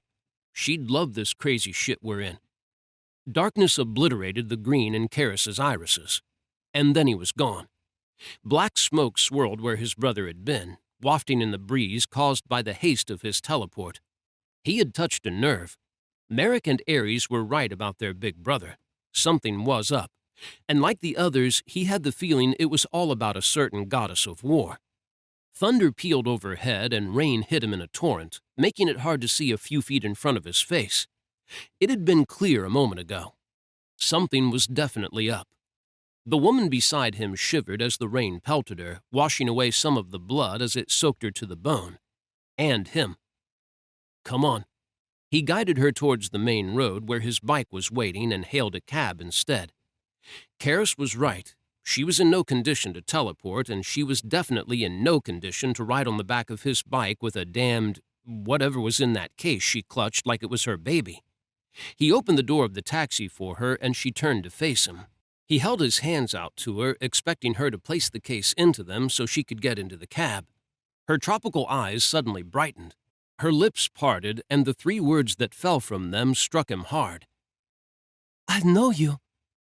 and then she promptly passed out. Cal caught her and somehow managed to catch the case too before it hit the pavement. He stared down at her where she leaned backwards over his arm, out cold, rain bouncing off her pale cheeks and darkening her golden hair. It wasn't possible that she remembered him. The waters of the Lethe worked on mortals without fail, erasing everything that had occurred in the time frame chosen by the one who had given the water to them. His father wouldn't have made a mistake. Hades could see memories as easily as Charis could, would have carefully chosen the moment where the wipe began. A thought surfaced, accompanied by a flash of that blood-soaked street, stirred a feeling inside him as he gazed down at the beauty in his arms.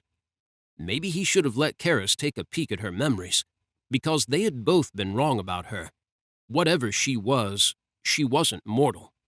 She felt like one, acted like one, but only an immortal could have ripped apart those demons in the way she had, and only an immortal could resist the waters of the Lethe.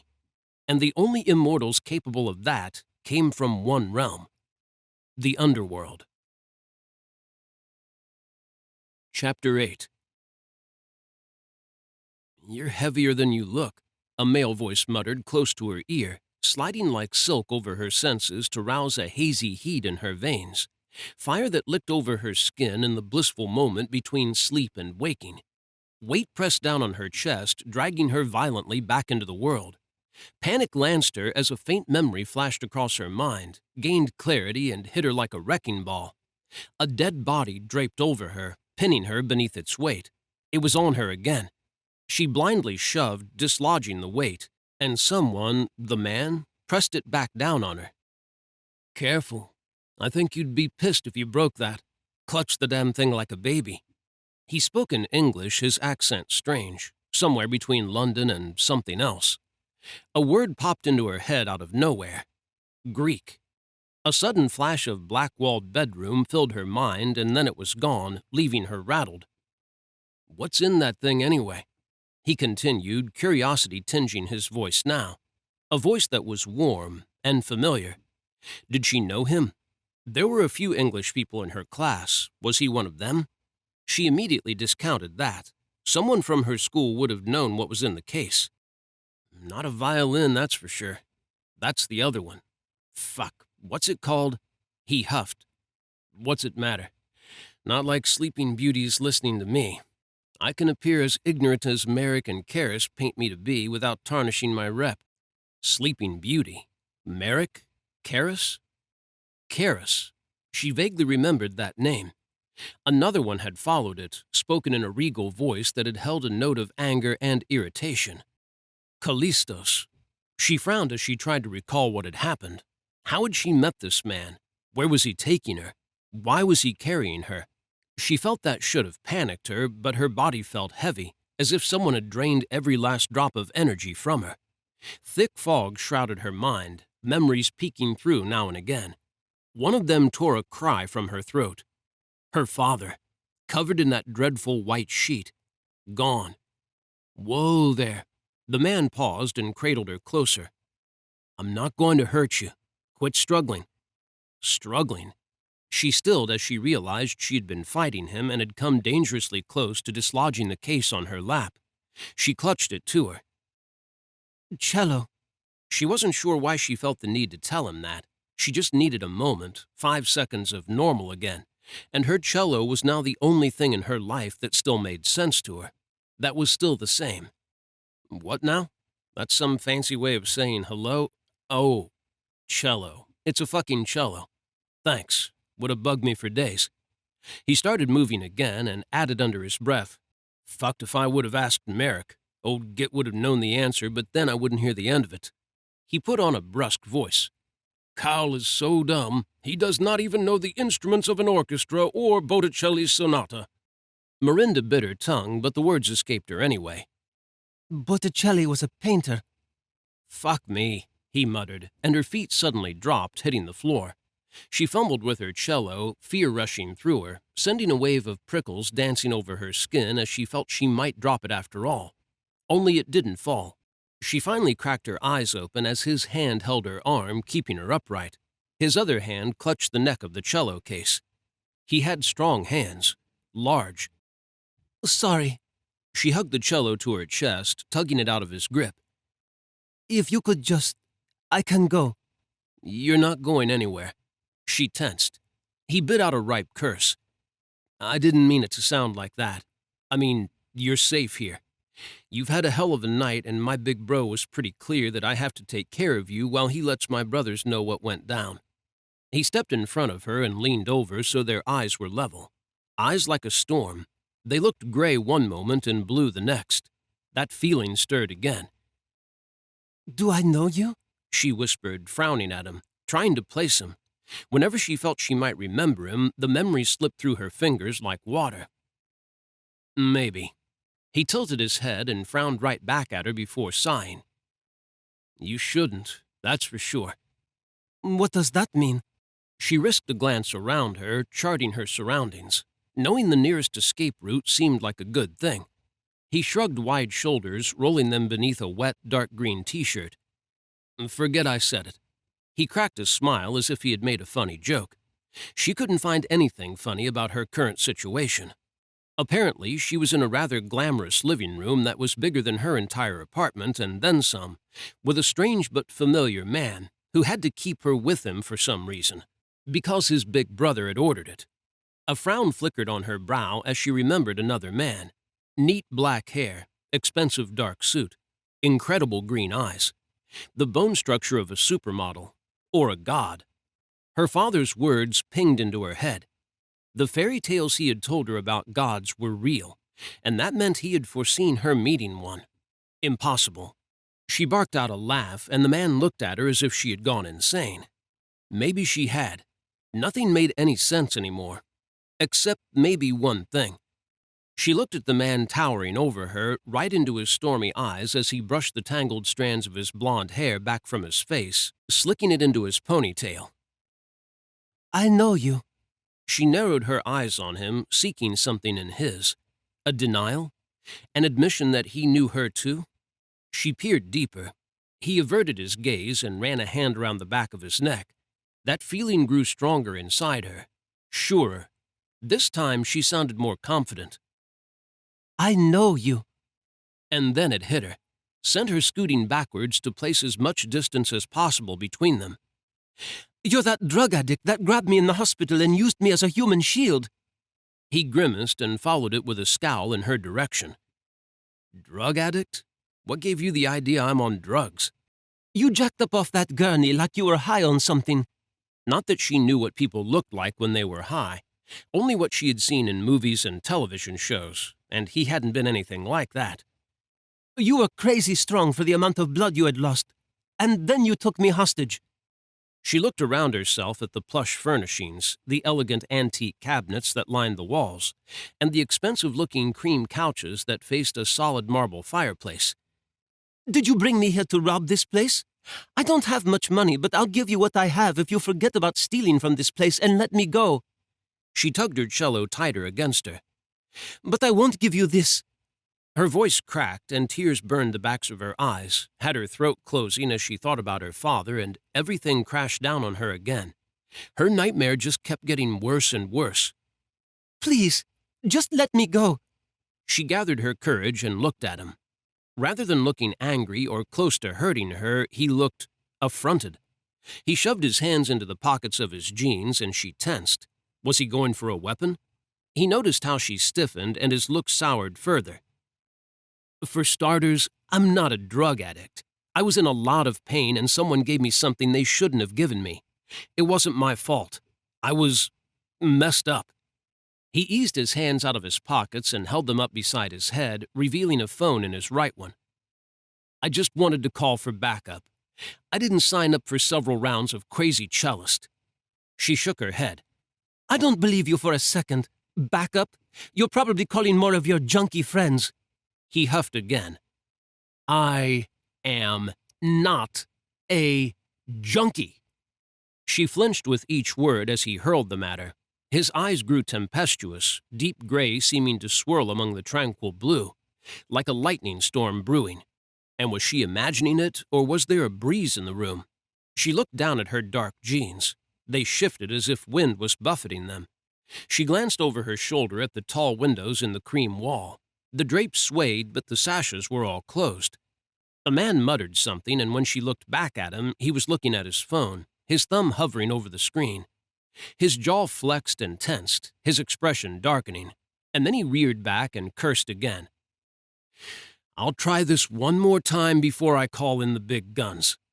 He sucked down a hard breath, held it for a few seconds, and then exhaled slowly, as if he was seeking calm. Strangely, the odd breeze settled as he did that. "I'm not an addict, but I can't have human medicine." Everything he said after that was lost on her as she was hurled back into a black-walled room, faced with a beautiful scarlet-haired woman dressed in layers of sheer onyx fabric. Her soft voice rang in Miranda's ears. "No human medicine." She was launched forwards to that dreadful evening when she had knelt in her father's blood, watching him slip away from her. She stood there, numbed as she replayed everything he had told her, as much as she could remember of it at least. He hadn't been her biological father, and he'd had the power to see the future. Her mother had come to him for help, and he had hidden her and had kept Miranda secret, because someone wanted her. She looked at the man standing on the other side of the room as he kept talking, his mouth moving soundlessly as she sank deeper into her own thoughts, trying to piece them together. Was he that threat to her? Part of her screamed that he was, but another part of her felt drawn to him, just as she had done that night she had met him in the hospital. It all came back to her. She had felt drawn to him, hadn't been able to stop herself from going to him. Why? She looked more closely at him as he stopped talking and frowned at her. What if he wasn't with the men who had killed her father? He had taken her from that street, away from the horrible things that had happened there, and had brought her to this place and told her she was safe. And she had the feeling he meant those words, that he would protect her.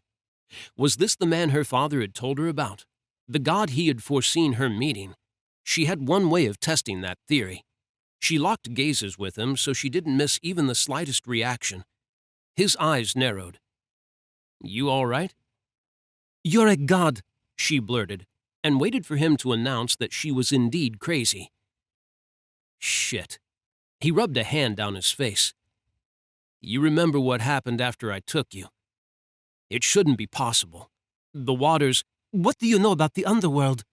She couldn't stop those words from rushing from her lips as they rose from her heart, shoving past the thousand things she had wanted to say to make it out there. She didn't remember what he had done with her, not really.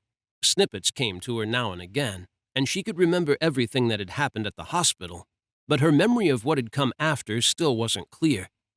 The stunned expression on his face slowly faded, and he casually hiked his shoulders. "A lot, I guess. I was born there." Hope washed through her, buoyed her heart, and had her taking a step towards him. Could he tell her about her mother?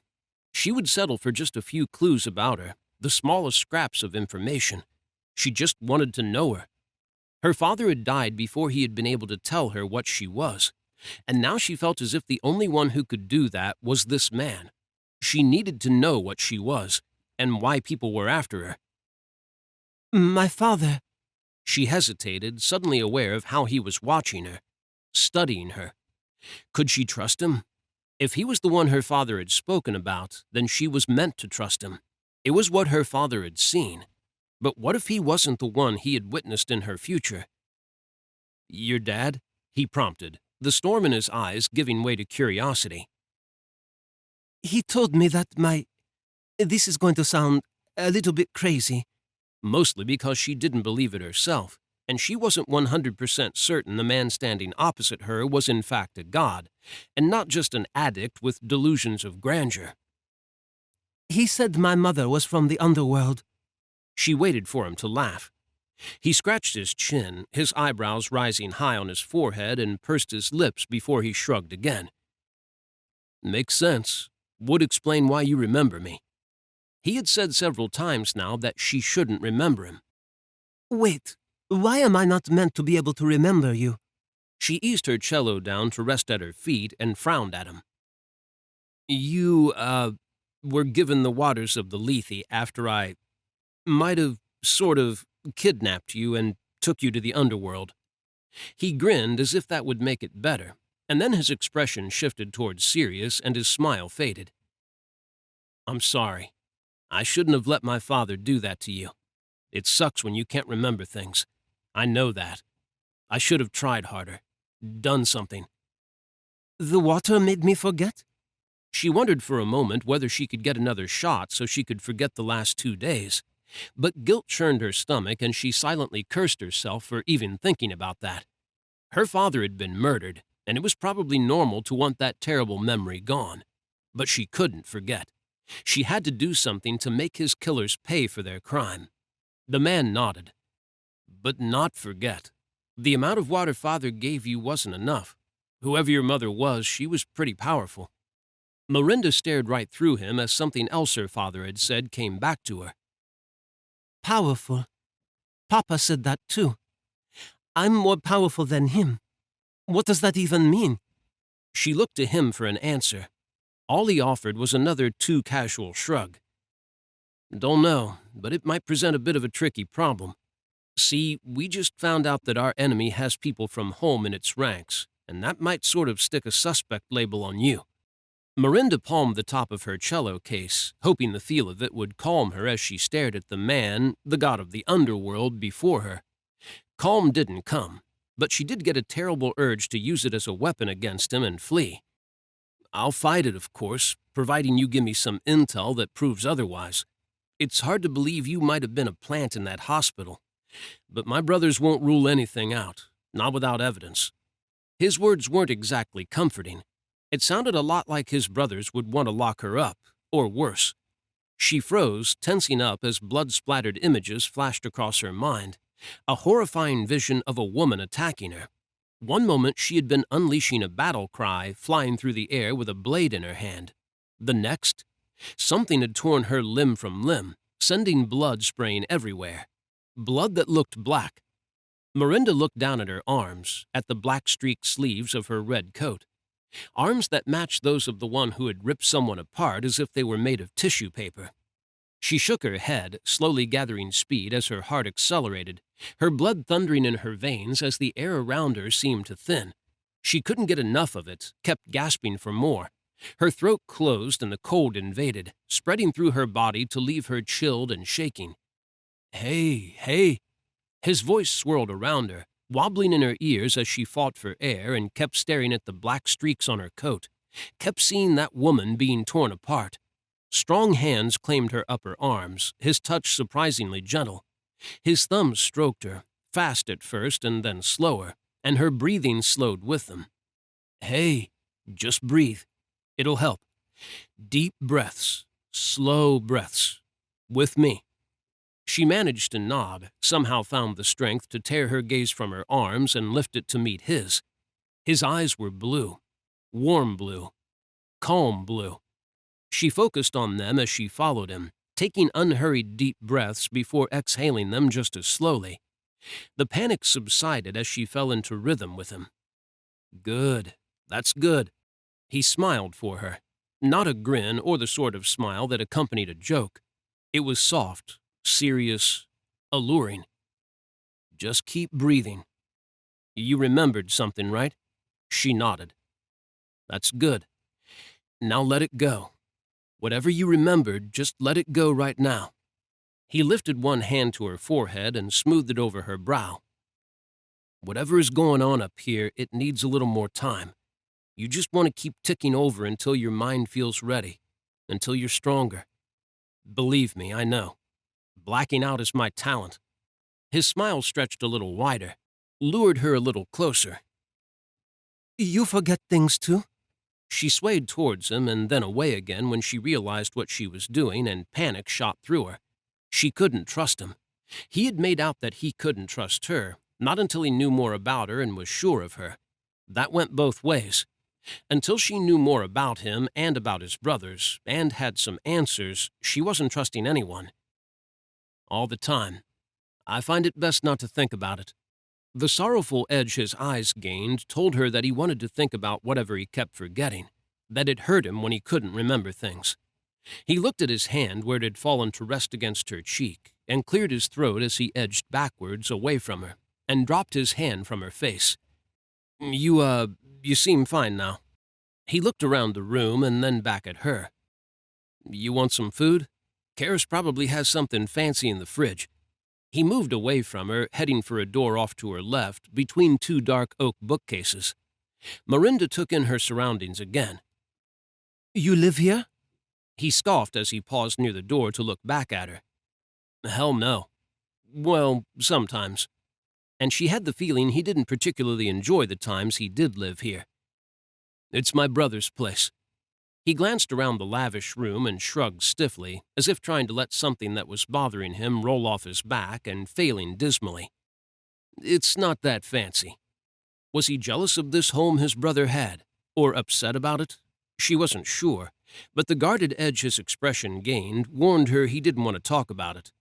Miranda hugged her cello closer to her chest as she tried to imagine how expensive everything in the room was. The chandelier alone had to be worth thousands of euros.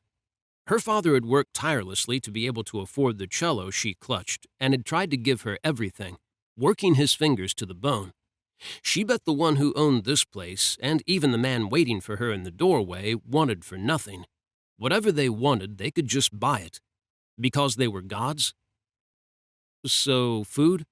He smiled again, another easy one that held no real emotion, looked designed to placate and please. She shook her head. I'm not really hungry. I'm not really anything. I think I should feel all these things, but I don't. Or maybe I don't know what to feel because I don't know what to think. He eased a step back into the room, his smile fading. I get that. Right now, you're probably spinning. I didn't help. I'm not sure if I dragged you into this mess, or if... I want to trust you. But he couldn't, just as she couldn't trust him. He might be with the enemy, the ones who had killed her father, the ones who were after her. In his eyes, she might be with his enemy, whoever they were and whatever they wanted. His face twisted, he ran a hand over his hair and shook his head.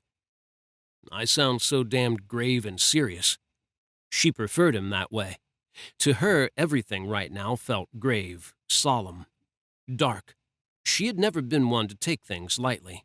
She had always approached life in a more serious manner, valuing things like hard work, study, and making an effort in any given situation, doing things to the best of her abilities. The gravity of her situation wasn't lost on her, was at the forefront of her mind. It was no time for jokes. Her father had been murdered. Someone was targeting her. And she might have. She didn't want to think about that street and what had happened there. Food will do you good. Fuel in your belly. Always cheers me up. He cracked another smile, marking a difference between them that had her feeling as if they were polar opposites. And that wasn't a good thing. Part of her knew he was trying to lighten the mood and brighten her spirits. The rest of her was deeply aware that they couldn't be more different. Did he ever take things seriously? I don't mind staying here from time to time. Not really. But Karis can be difficult. He chuckled, the sound coming from the other side of the door. He says the same about me all the time, but at least I'm not denying my feelings, bottling them up rather than acting on them. Miranda rested the cello case against the end of one of the cream sofas and followed him. More pieces of tonight came back to her. This man, Calistos, if she was right, had mentioned someone to the one called Karis. Ennio. Karis hadn't been happy about the mention of that name, and then he had done something that astounded her. He had disappeared. If you ask me, it's dumb, and everyone is a bit tired of him snapping at us when someone brings her up, or she pays a call to Merrick to help us. Karis needs to cut loose from time to time. Take a leaf out of my book for a change. Which led Miranda to one conclusion. This man didn't place much value on love, and he took pleasure where he could get it. In other words, he was a player. He poked his head around the door and grinned at her. Coming? Did he really take nothing seriously? She stared into his eyes. Or was it all an act to conceal that pain she could feel in him?